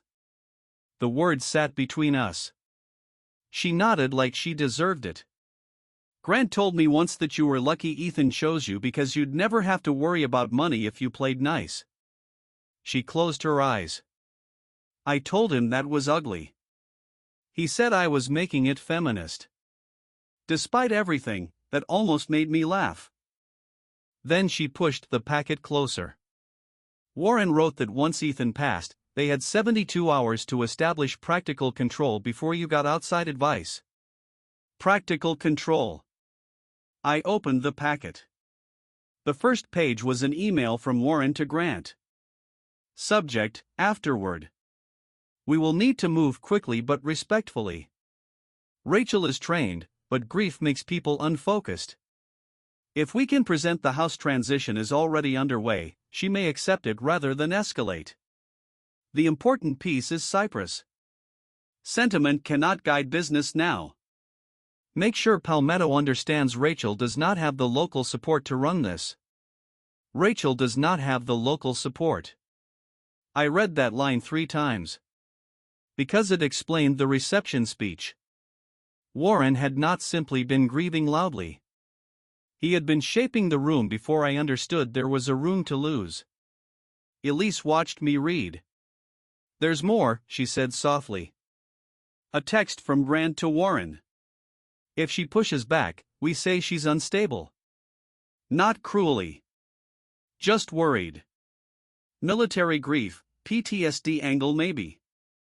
People will understand. My stomach turned. There are insults that hit your pride, and there are insults that make you feel suddenly unsafe. Military grief. PTSD angle maybe. They had not just planned to take my home. They had planned the language they would use to make my resistance look like damage. I folded the papers slowly. Elise. Yes? Did Ethan know? Her lips trembled. I don't know. But I think he suspected. Of course he had. Check the green folder before you believe anyone. I drove straight from the coffee shop to Elaine's office. It was closed, but she was there, because Elaine Forrester seemed to exist in a state of permanent readiness and mild disapproval. She read the packet without speaking. When she got to the PTSD text, her expression changed so slightly most people would have missed it. I did not. Elaine. Yes. How bad is this? For them? Yes. It is not good. What does that mean in non-lawyer? It means we now have a documented plan to misrepresent your mental fitness in order to interfere with your property and business interests. It means their behavior at the house was not an isolated mistake. It means if they attempt to challenge your authority, they walk into their own words. Can this stop them? It can hurt them. That's not what I asked.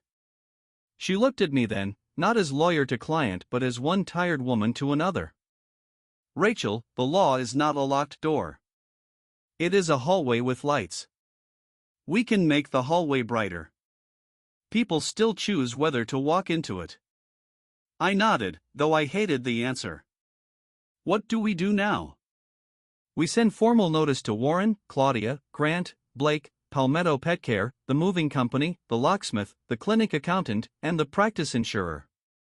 We preserve evidence. We restrict access. We request an emergency meeting regarding the LLC transfer.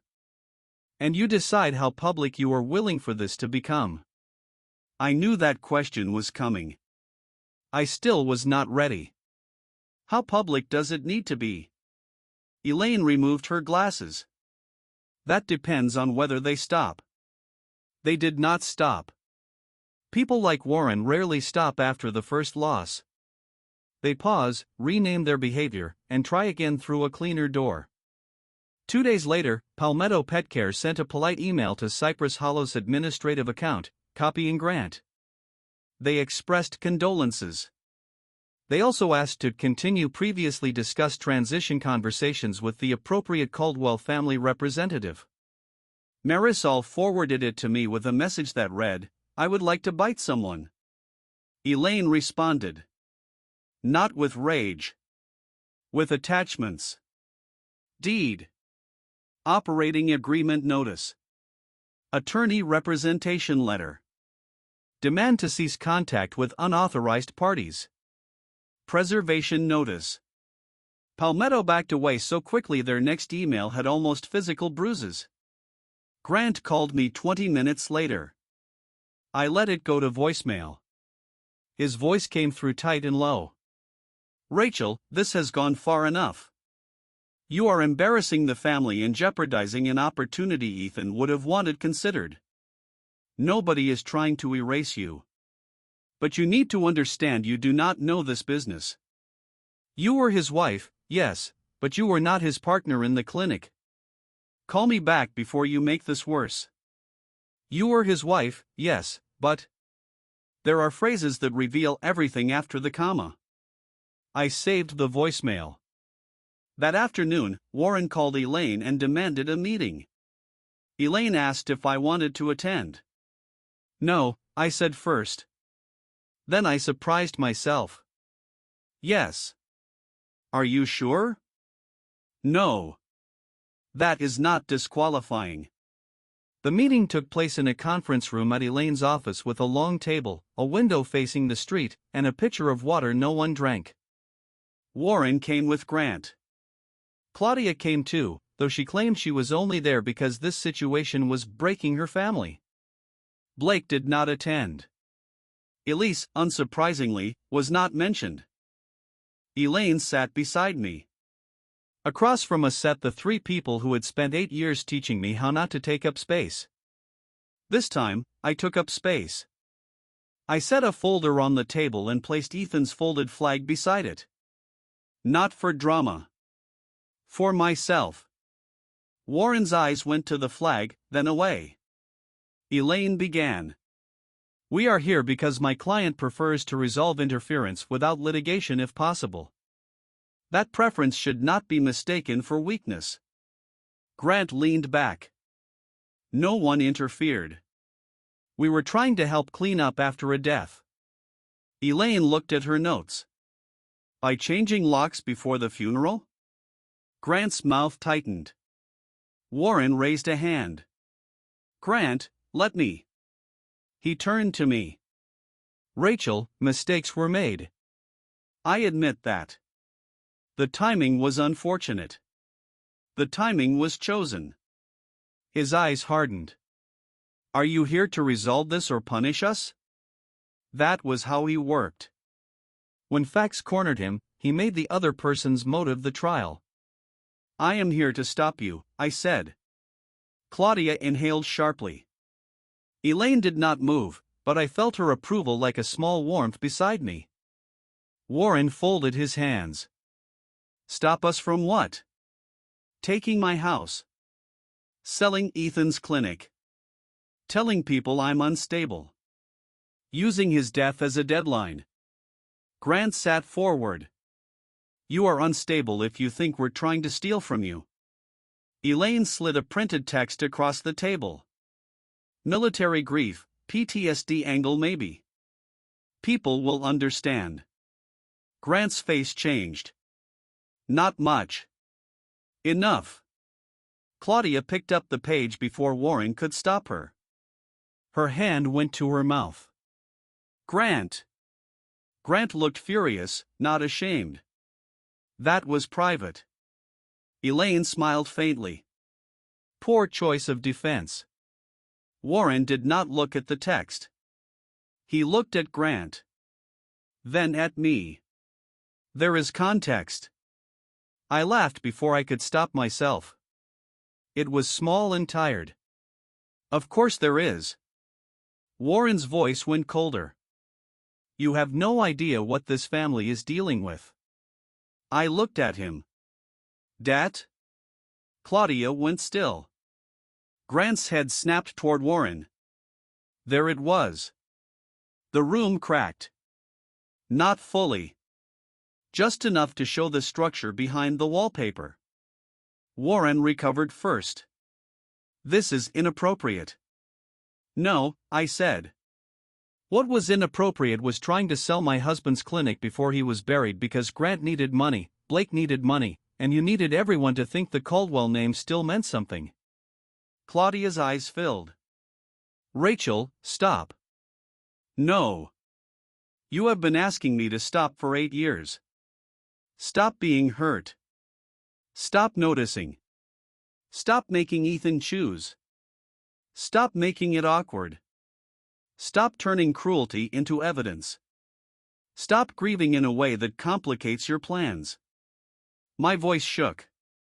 I hated that it shook. But I kept going. You wanted me quiet because quiet made me temporary. Ethan knew that before I did. Claudia began crying then, but not the funeral kind. This was Messier. Less useful. He was my son, she whispered. Yes, I said. He was. You took him from us. The sentence landed strangely. Not because it was true. Because it revealed the wound beneath all the polish. Claudia did not hate me only because of class or military life or property. She hated me because Ethan had chosen me for the part of himself he kept most protected. He came home to me. He was weak in front of me. He told me the truth. I had the part of him she could not control.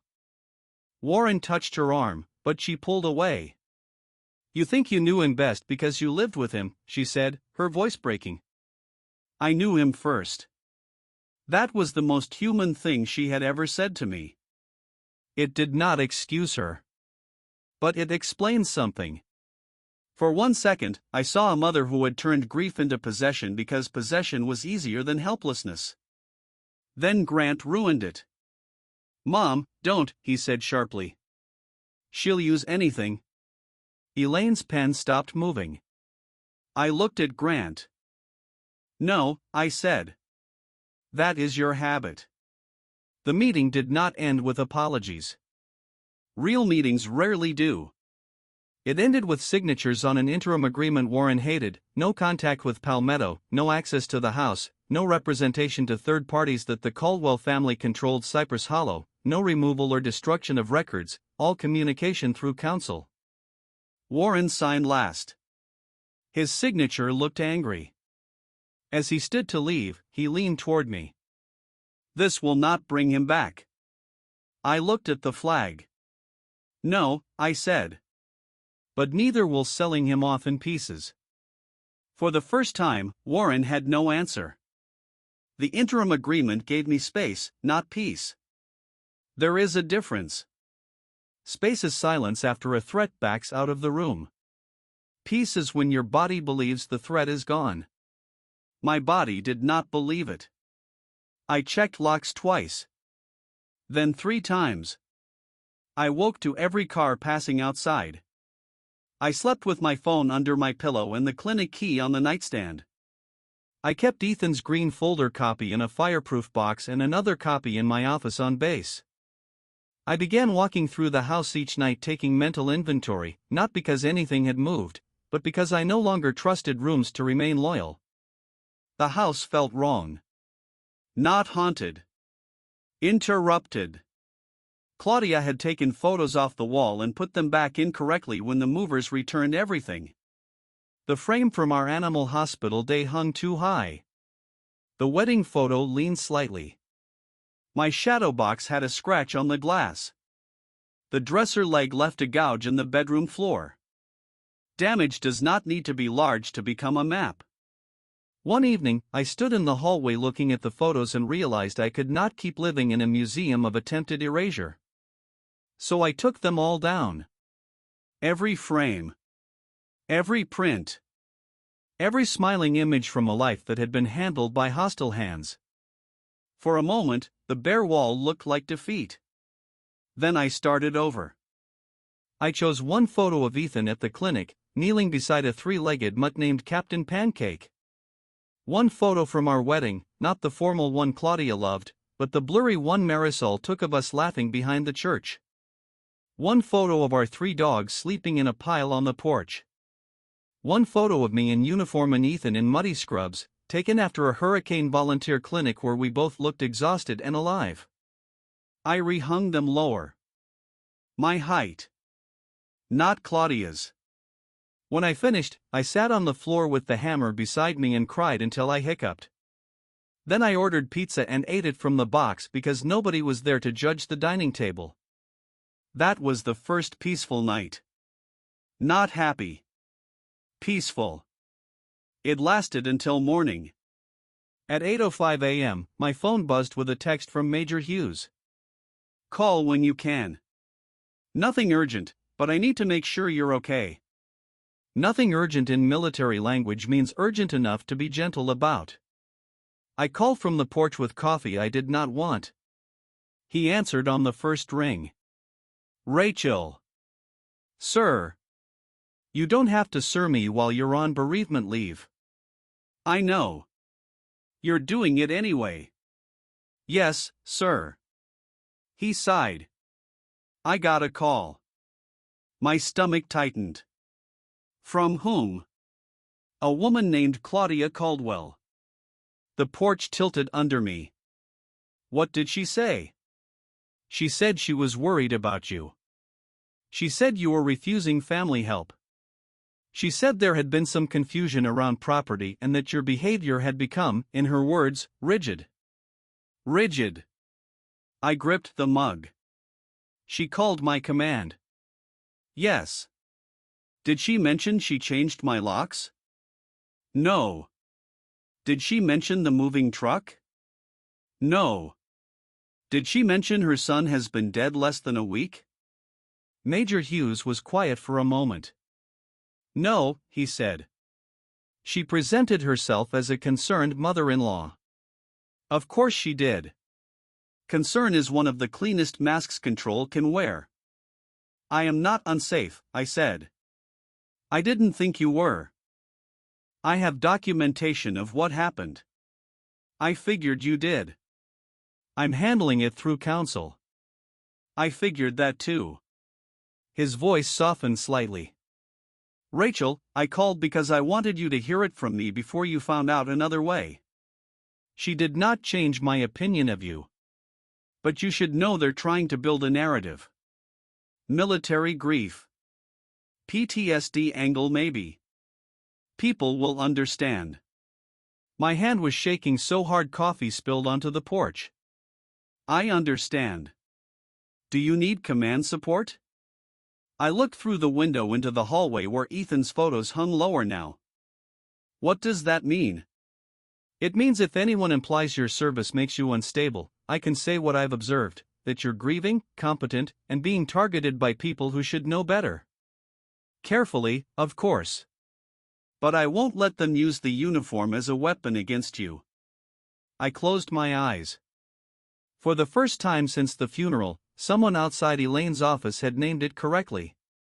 Thank you, I said. You have earned more than being handled by civilians with opinions. Despite everything, I almost laughed. Yes, sir. And Rachel? Yes? Take one day where you do not win anything. I did not understand. He continued. You're treating grief like a perimeter. Some days you're allowed to sit inside it. After we hung up, I sat on the porch steps and cried with my coffee getting cold beside me. Not because Claudia had called command. Because Major Hughes had believed me. That is another part people overlook. When someone tries to make you sound unstable, one calm witness can feel like oxygen. Elaine was less poetic when I told her. She called your commanding officer? Yes. Wonderful. That is not the adjective I used. It is for me. Elaine. Rachel, she crossed from family pressure into reputational interference. That matters. I don't want my command dragged into this. No one wants the battlefield they get. That line annoyed me because it sounded like something Ethan would have liked. We added Claudia's call to the evidence file. The file was getting heavy. So was I. A few days later, after a sleepless night and a morning full of clinic signatures, I almost sold the house. Not actually. But close enough that it scared me. A realtor's card had been tucked into the home staging folder Claudia brought before Ethan died. I had thrown the folder away, but the card must have slipped under the edge of the trash can. I found it while cleaning the kitchen. The woman in the photo smiled with perfect teeth over the words "compassionate transitions for difficult seasons." I stood there holding the card, and for one brief, exhausted moment, the idea felt like relief. Sell the house. Box everything myself. Leave them nothing to fight over. Transfer somewhere else. Start over with rooms that did not know Ethan's cough, Claudia's hands, Warren's voice, the mover's boots. I set the card on the counter.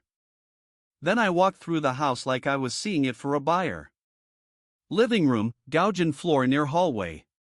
Kitchen, one cabinet hinge loose. Guest room, paint still blue from the weekend. Ethan accidentally knocked over the can and we decided the splash looked artistic if viewed from a distance. Bedroom, impossible. I stopped at the back door. The rosemary Ethan planted was still there, wild and stubborn, spilling over the edge of the brick. It had survived heat, storms, neglect, and one winter freeze everyone swore would kill it. I crouched and touched the leaves. The scent rose immediately. Sharp. Clean. Alive. Ethan used to cut sprigs and put them in old jars on the kitchen window because he said the house needed something green that did not require emotional support. I sat on the back steps for a long time with the realtor's card in my hand. Then I tore it in half. Not because I had decided I would never sell. Because I refused to let Claudia's folder make the decision for me. That became one of the quiet rules that saved me. I would not make permanent choices in response to someone else's pressure. The next morning, Marisol called. "You need to come to the clinic." My stomach tightened. What happened? "There's an old man here with a dog and a story you need to hear." Marisol. I know. But come. The old man was Mr. Alvarez, the retired Marine from the funeral. He sat in the waiting room with a small brown dog tucked under his chair. The dog had cloudy eyes and a red bandana around its neck. Mr. Alvarez stood when he saw me. "Ma'am. Please don't." He smiled faintly. "Rachel, then." Marisol locked the front door for lunch and brought coffee none of us drank. Mr. Alvarez removed a folded paper from his jacket. "Dr. Caldwell gave me this 6 months ago," he said. "Told me if anything happened to him, I should give it to you when you were ready." I didn't know if ready meant after the funeral or after folks stopped acting foolish. I figured those might be different dates. Despite everything, I smiled. "What is it?" "A letter, I think." The envelope had Ethan's handwriting. "Rachel, when the noise gets quiet." My hands went numb. Not when I'm gone. Not after the funeral. When the noise gets quiet. Ethan knew there would be noise. I did not open it immediately. I looked at Mr. Alvarez. "Why you?"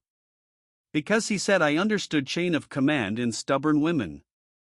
Marisol snorted. I slipped my thumb under the flap. The letter was 2 pages. Ethan's handwriting had been weaker by then, but still careful.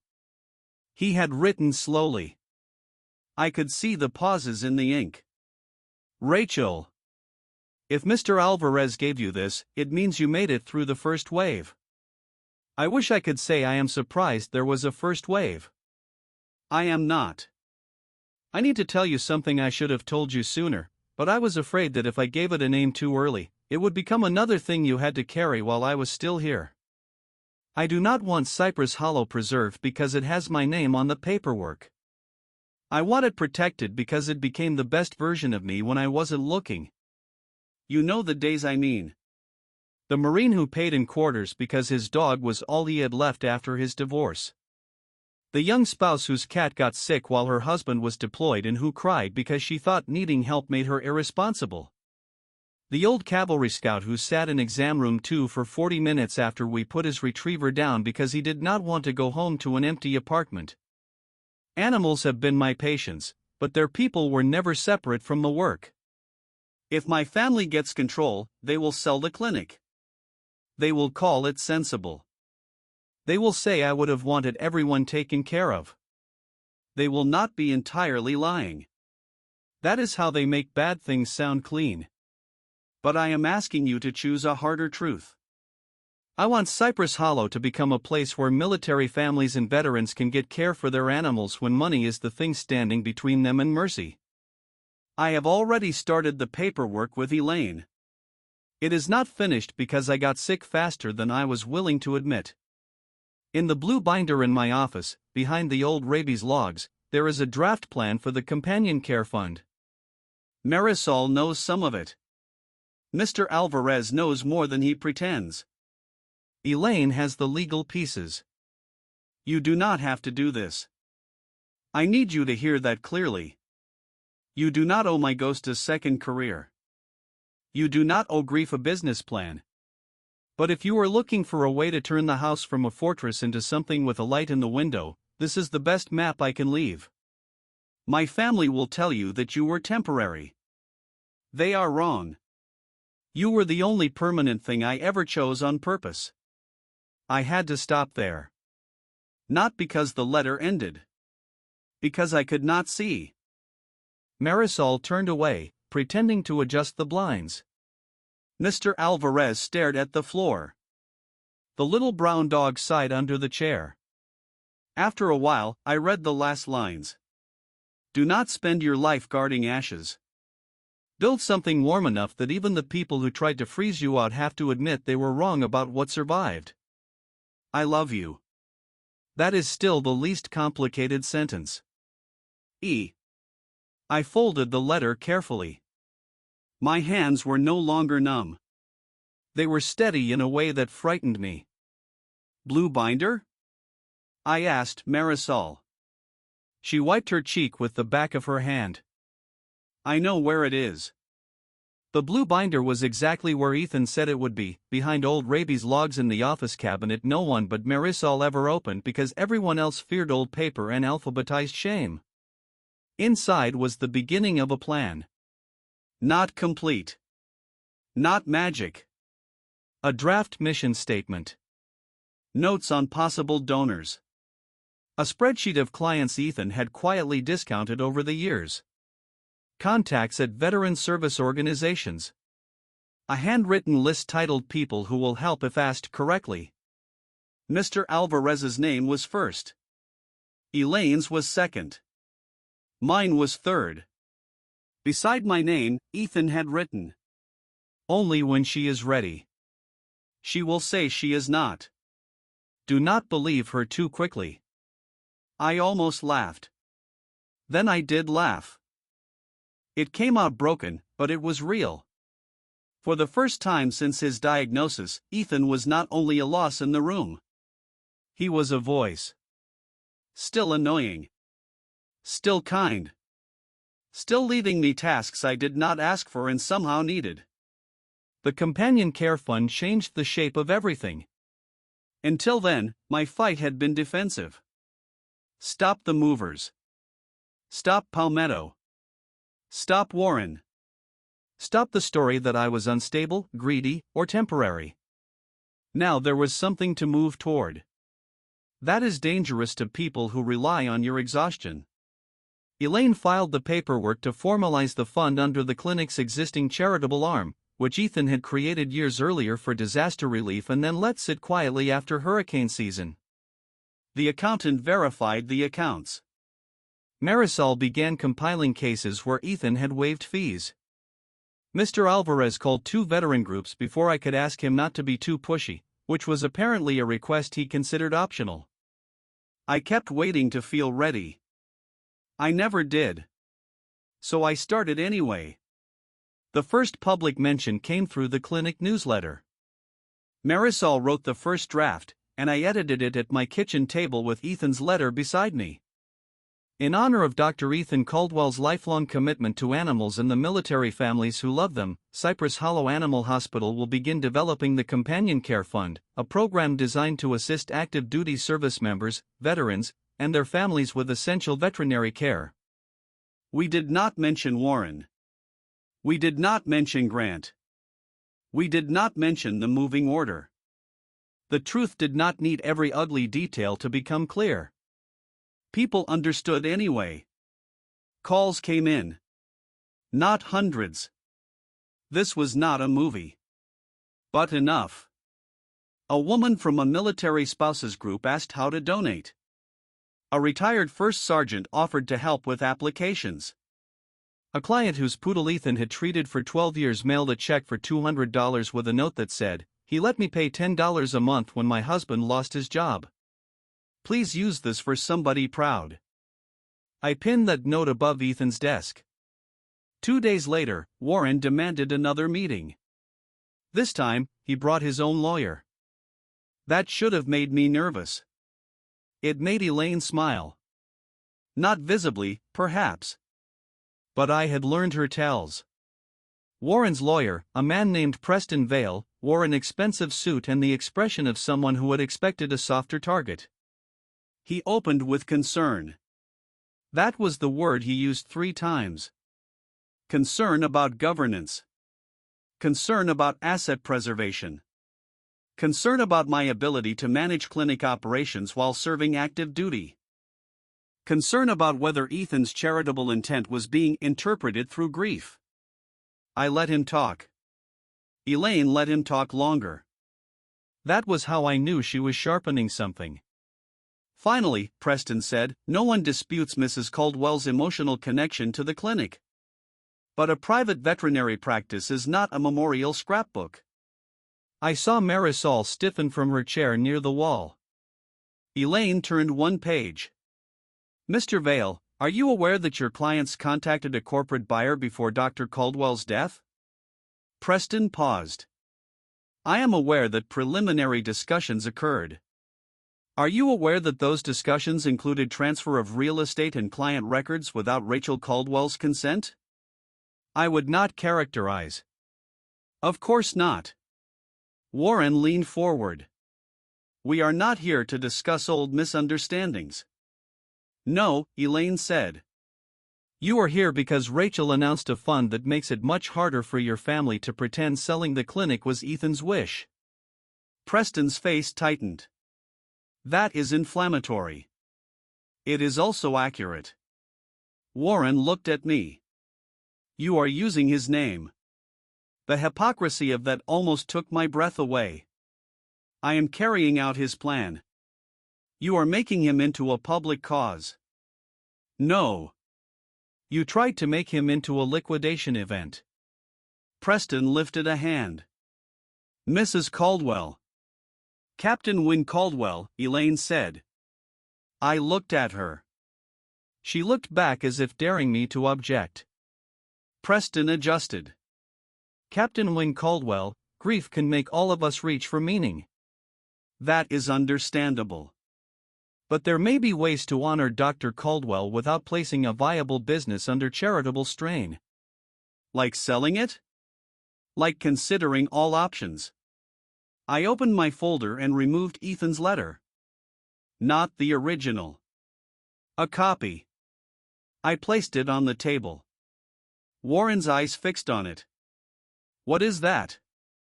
Ethan's words. Claudia, who had been silent until then, whispered, "Where did you get that?" That was not the question an innocent person asks. Elaine noticed. So did I. Warren's face turned slightly toward his wife. "Claudia." She did not look at him. I slid the letter toward Preston. "You can read it." Not aloud. Preston read. The room grew quiet in a different way than before. "Not defeated. Cornard." When he finished, he handed it back carefully. "This is not a legal directive." "No," I said. "It is a moral one." Warren scoffed. "There is no such thing in business. I looked at him for a long moment. That is why Ethan did not trust you with his. Warren stood so quickly his chair scraped the floor. Preston reached for his sleeve. Warren. But Warren was already looking at me with all the polish gone. You think you earned this because he loved you? Do you know how many people love badly? Love does not make you capable. No, I said. But trying to sell a dying man's clinic before he is dead makes you unqualified. Claudia made a small sound. Grant was not there, but I imagined his face when Warren told him.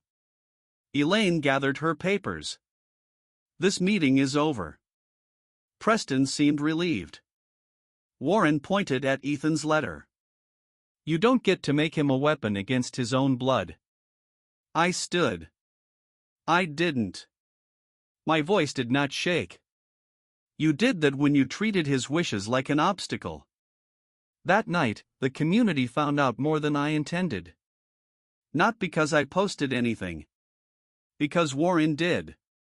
He wrote a long message on Facebook, the kind that begins with gratitude and ends with accusation. He said the Caldwell family was heartbroken to see Ethan's memory being used to advance a divisive agenda. He said grief had led to misunderstandings. He said outsiders did not understand the sacrifices families make behind the scenes.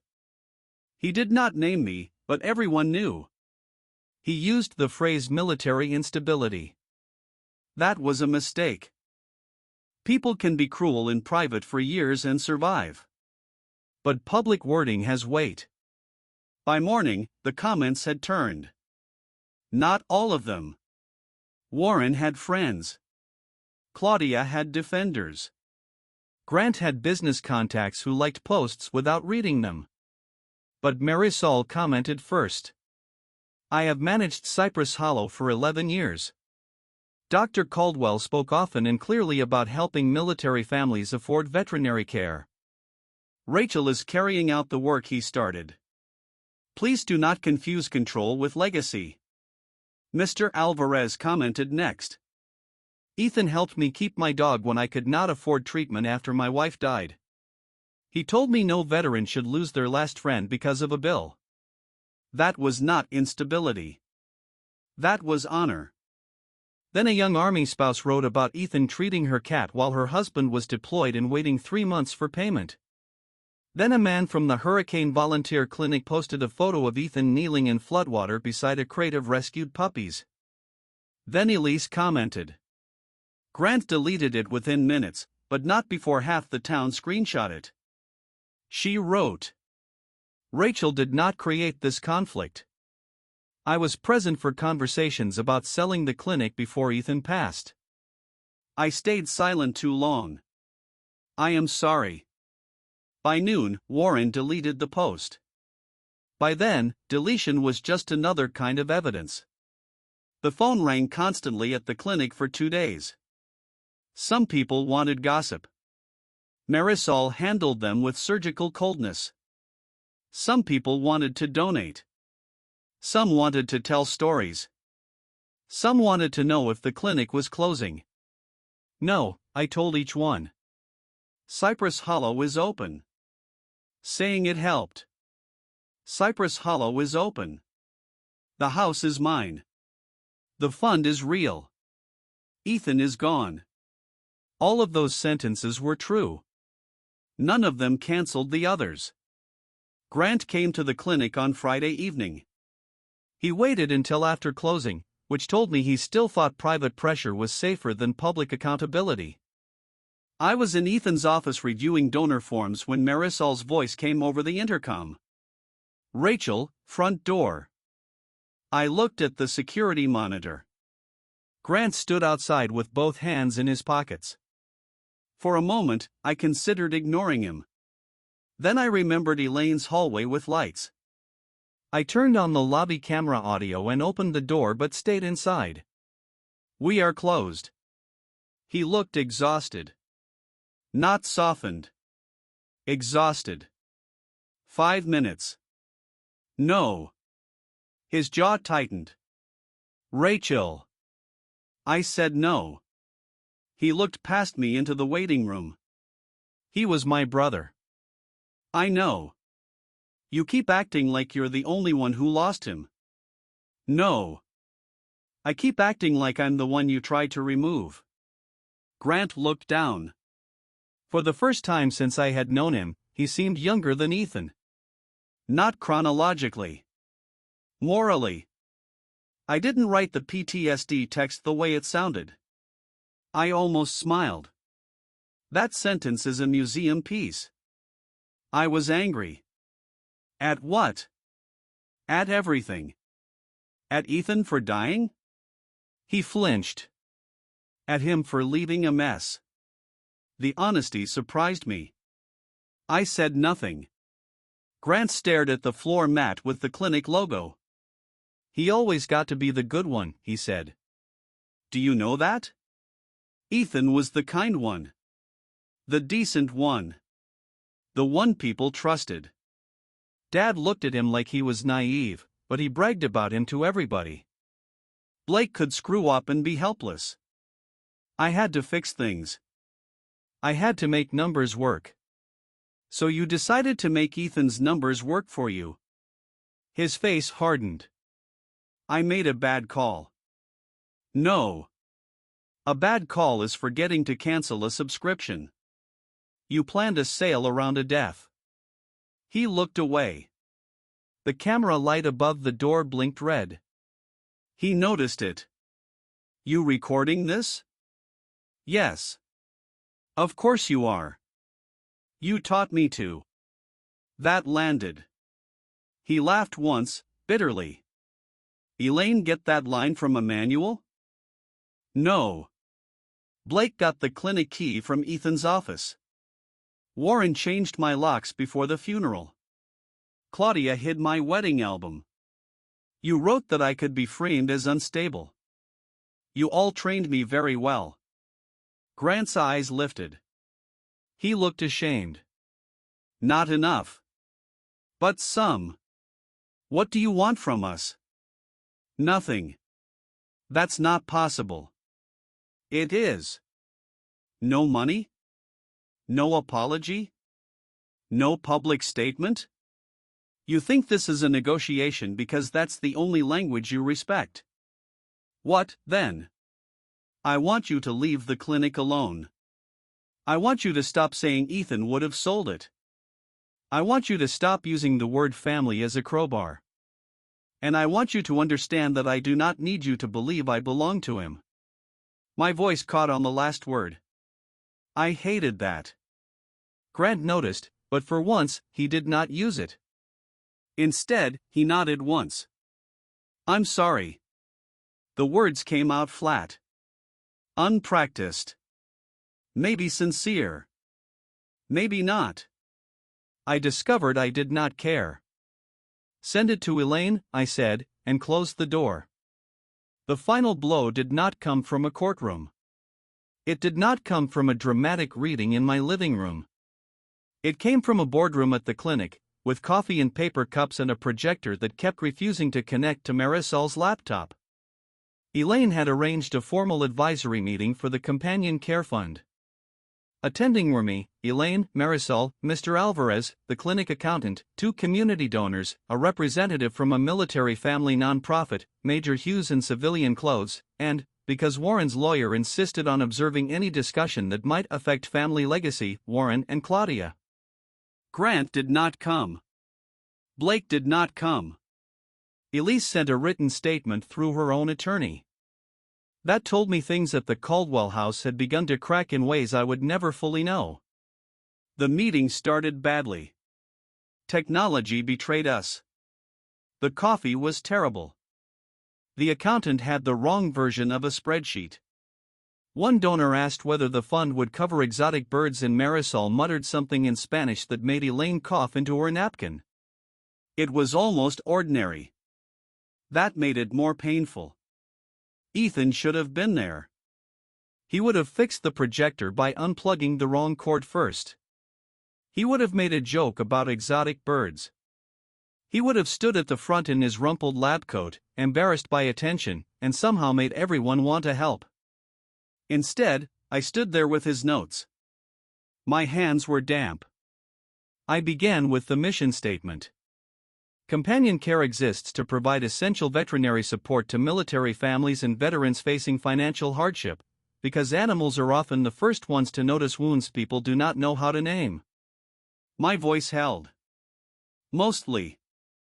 I talked about Ethan's history of quiet discounts, the practical safeguards, donor transparency, application criteria, partnerships, limitations. Elaine had warned me not to make promises the fund could not keep. That mattered. Hope without structure becomes another disappointment. Warren sat at the end of the table, arms crossed. Claudia watched me with an expression I could not read. When I finished, Elaine stood. There is one additional item. I looked at her. This was not in the agenda. Elaine opened her folder and removed a flash drive. Dr. Caldwell recorded a statement 6 weeks before his death for use in the event that his intentions regarding Cypress Hollow were disputed. Rachel has not seen it. I have advised her that it may be emotionally difficult. She has agreed it should be played for this advisory group. The room disappeared around the edges. Elaine, I whispered. She looked at me. You can say no. Everyone waited. Warren's face had gone pale in a way I had seen only once before, when Elaine mentioned Ethan's statement in the first meeting. Claudia put one hand on the table. I realized then that she had known about a statement. Not the content. The existence. Maybe she had found the missing green folder and seen enough to be frightened. Maybe that was why it never returned. I looked at the flash drive. Then at Ethan's empty chair. Play it, I said. Marisol managed the projector on the third try. Ethan appeared on the screen. For one terrible second, I could not breathe. He was sitting in his office, thinner than he should have been, wearing the navy sweater I bought him when he claimed Savannah winters were mostly a rumor. His face was tired. His eyes were still his. He smiled faintly at the camera. Hi, Rachel. The room blurred instantly. Elaine placed a box of tissues near my hand without looking at me. On the screen, Ethan took a breath. If this is being played, it means there is disagreement about what I wanted for Cypress Hollow. That makes me sad, but not surprised. His voice was weaker than I remembered and stronger than I could bear. I am Dr. Ethan Caldwell. I am of sound mind, though my body is making a persuasive argument otherwise. A small laugh moved through the room. Even Elaine smiled. Ethan looked down at papers, then back up. I built this clinic with help. I want that said clearly. My parents helped me believe I could start. My grandfather left me the first building. My staff made it better than I deserved. My clients trusted me. Rachel kept me honest when I was tempted to carry every burden alone. Warren looked at the table. This clinic is not valuable because it can be sold, Ethan continued. It is valuable because of what has happened inside it. People have said goodbye here. Children have learned gentleness here. Soldiers have brought in the animals they could not explain needing so badly. Widows have sat in exam rooms holding carriers because the cat inside was the last living thing that knew their old life. His voice caught. He paused, took a sip of water, and continued. If my family is watching this, I need you to hear me without translating my words into what you prefer. Do not sell Cypress Hollow to Palmetto Pet Care. Do not pressure Rachel to approve a sale. Do not tell people she is emotional, unstable, temporary, or uninformed. She knows exactly what I want because I told her, and because she knows me better than anyone ever has. Claudia made a sound like she had been struck. Ethan's eyes on the screen shifted, as if he were looking through time directly at her. Mom, I love you. I know that my marriage to Rachel made you feel replaced. I was not replacing you. I was growing up. There is a difference. Claudia covered her mouth. Dad, Ethan said, and Warren's shoulders tightened, I love you too. But you have always trusted control more than trust itself. You call it practical. I know. I learned the word from you. But practicality without love becomes a machine that eats people and calls them inefficient. The room was silent. Grant, if you are hearing this, stop trying to solve your fear with other people's assets. Blake, stop letting Dad's certainty make your choices feel harmless. Elise, if you tried to speak up and nobody listened, I'm sorry. Marisol, I owe you more than a video can hold. Please keep telling people no when they need it. Marisol made a strangled sound somewhere between a laugh and a sob. Ethan looked back at the camera. And Rachel. My name and his voice broke something open and put something else back together. You will hate this part because you hate being assigned noble work by dying men. A laugh went through the room, wet and small. You do not have to become a saint. Please don't. You are very annoying when you pretend not to be angry. But if you choose to carry this forward, I want everyone in this room to know you do so with my full trust. Not because you wore a uniform. Not because you are strong. Because you understand the point of strength is not to own everything. It is to protect what would be easy to crush. He leaned closer to the camera. My family may say Rachel was not a Caldwell by blood. They are right. I did not choose her because of blood. I chose her because she was the person I wanted beside me when life got honest. Claudia began to cry quietly. Warren did not move. Ethan's voice softened. Rachel, if they have made you feel like you were temporary, let this be the record. You were home. Not the house. You. Everything else was built around that. The screen froze for half a second as the file buffered. No one breathed. Then Ethan smiled again. I love you. That is still the least complicated sentence. The video ended. No dramatic music. No final curse.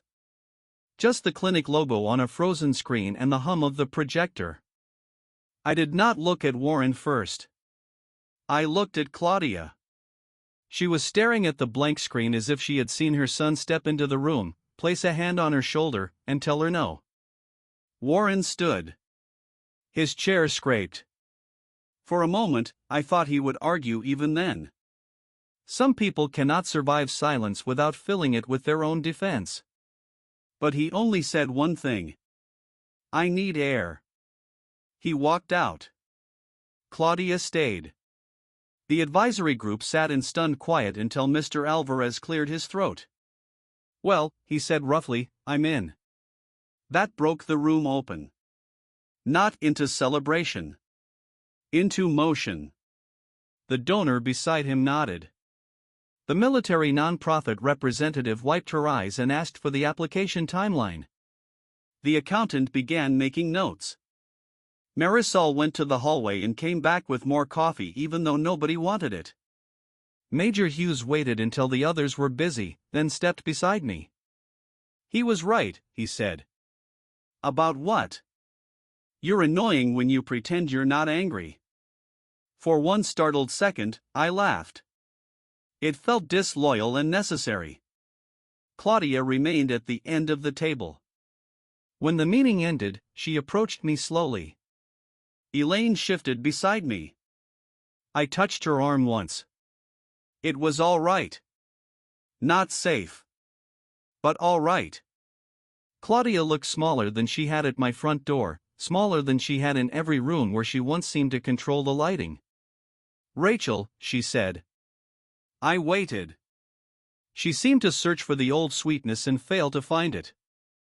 I did find the green folder, she said. The air left my lungs. Elaine's head turned sharply. Claudia's hands twisted together. At the house. That morning. I saw the drawer open when Blake was looking for the clinic key. I took it before Warren saw everything. Where is it? In my car that day. Then at home. Then I burned it. Elaine said, very quietly, Mrs. Caldwell. Claudia flinched. I know. Do you? I asked. Her eyes filled again. I thought if the papers were gone, we could slow things down. I thought Warren would have time to make you see reason. Reason. I was wrong. That was not enough. Maybe nothing would have been. What else did you take? Her face crumpled. Your wedding album. I was going to keep it. Why? The question came out more tired than angry. She looked at me with a nakedness I had never seen from her. Because he looked happy in those pictures, and I hated that I was not the reason. There are admissions so ugly they become almost holy by accident. I did not forgive her. But I believed her. Claudia, I said, you were his mother. You had a place no one else could take. She covered her face. I know that now. No, I said gently, and because I meant it, it hurt more. You knew it then. You just wanted mine too. She lowered her hands. There was nothing left to say. Elaine documented her admission. Claudia agreed to provide a written statement about the folder and the wedding album. It would matter if Warren or Grant tried again. But Warren did not try again. Not directly. Publicly, the Caldwell family withdrew from any claim over Cypress Hollow. Preston Vale sent a formal letter filled with careful phrases about miscommunication, grief, and the desire to avoid further distress. It did not contain the word sorry. Elaine said lawyers use apology the way surgeons use glitter. Privately, the consequences spread. Grant and Elise separated. I did not learn that from gossip. Elise told me in a short email that included the words, I am done being quiet in rooms where my children are learning what love excuses. Blake entered some kind of financial counseling program after Warren refused to cover another debt. Or perhaps because Warren could no longer cover it. I never knew for sure. Claudia stepped down from 2 charity committees, officially to focus on family healing. Unofficially, people had seen the Facebook post, Elise's comment, and enough screenshots to understand the shape of the story. Warren stopped appearing at the club for several weeks. When he returned, people were polite. In certain circles, politeness can be a locked door. 2 months after the boardroom video, I received another envelope from Warren. No check. No grand apology. A single page. Rachel. I have spent most of my life believing that if I could keep a situation controlled, I could keep it from becoming shameful. I now understand that much of what I called control was fear. I failed Ethan. I failed you. I do not expect forgiveness. I am returning the enclosed item. Claudia kept it. I found it in her desk. You should have had it from the beginning. Warren. Inside was a photograph. Not from our wedding album. Older. Ethan at about 12 years old, sitting in the original Cypress Hollow building beside his grandfather, both of them holding a mutt with one ear. On the back, in a child's handwriting, Ethan had written, When I grow up, I want to help the animals nobody thinks are worth the money. I sat at the kitchen table for a long time holding that photo. Then I put it in the frame Claudia had once emptied. Not because Warren returned it. Because Ethan had written his mission before any of us complicated it. The Companion Care Fund opened officially on a Monday morning in late spring. We did not hold a gala. Ethan would have hated that. We put a small sign in the clinic window, printed applications, updated the website, and brewed too much coffee. The first approved case was not dramatic.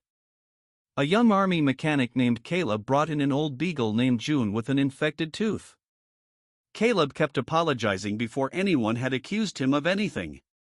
He said his car had needed repairs, his wife was pregnant, and he could pay half today if we could give him until next month for the rest. Marisol brought him to my office because the fund paperwork needed my signature. He stood there twisting his cap in both hands. "I don't want charity," he said. "I know. I can pay. I just need time." "I know." His dog leaned against his boot, trusting the wrong part of the room. I looked at the application, Ethan's photo on the shelf, the old note from the grateful client pinned above his desk, and the letter that still lived in my top drawer. Then I signed the approval. "Let's take care of June 1st, I said. "We can talk about payments after she stops hurting." Caleb looked away quickly. Soldiers and mechanics and proud young men all have ways of hiding tears that fool no one and preserve everyone's dignity. When he left the office, Marisol stood in the hallway pretending to review a chart upside down. "You okay?" she asked. "No." She nodded. "Good enough?" I looked through the window into the treatment area. A tech lifted June onto the table. The old beagle wagged once, uncertain but hopeful. "Good enough," I said. That evening, after the clinic closed, I drove home with the windows down. The air smelled like salt, cut grass, and the first heavy promise of summer rain.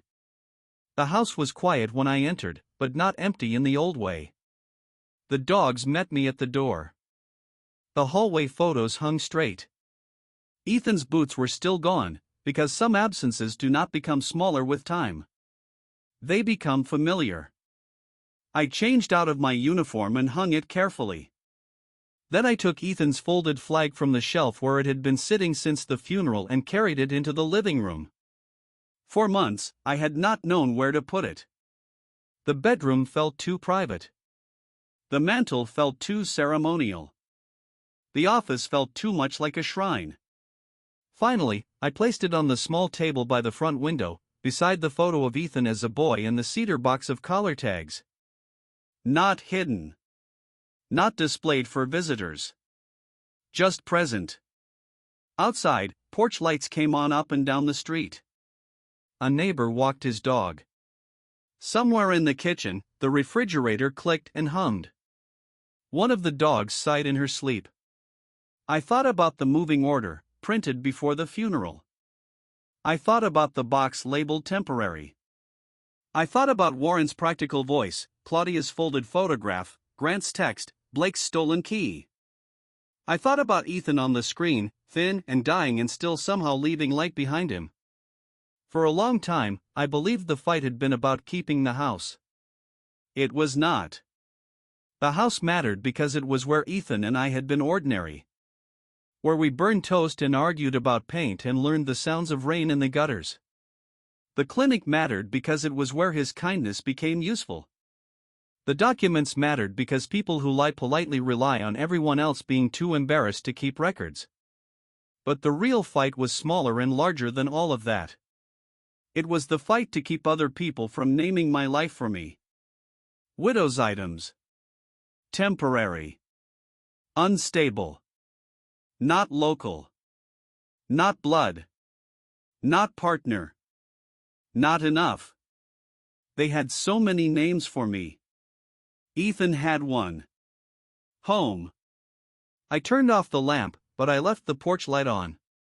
Not because I was waiting for anyone. Because somewhere beyond my grief, beyond the legal files and damaged walls and returned photographs, there was now a place with a light in the window. A young soldier with an old dog might need it. A widow with a cat carrier might need it.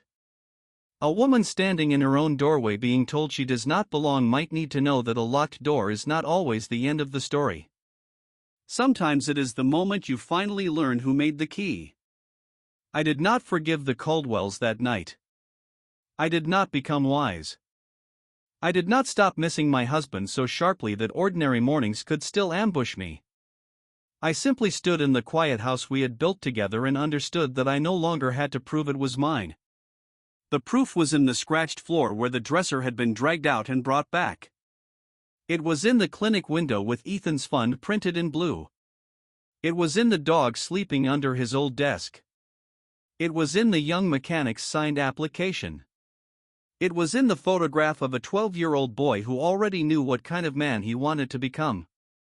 And it was in me. Not because I had won a war. Because I had stopped accepting temporary as a name. The next morning, I woke before sunrise and ran the same route Ethan used to tease me for taking too seriously. Past the marsh road. Past the bakery that smelled like butter before it opened. Past the old oak where Spanish moss moved in the wind like gray hair. When I came back, the porch light was still on. I stood there breathing hard, sweat cooling under my shirt, and looked at the house. For the first time since Ethan died, I did not see the moving truck. I did not see Warren on the porch. I did not see Claudia with the photograph. I saw the rosemary by the back steps. I saw the window that stuck in August. I saw the place where Ethan once stood barefoot in the kitchen, holding a burnt piece of toast and insisting it was salvageable. I saw home. Inside, my phone buzzed with a message from Marisol. First fund patient doing well. June ate breakfast. Ethan would be smug. I laughed. A real laugh. Small, surprised, and mine. Then I opened the front door, stepped into the quiet morning, and left the light on behind me.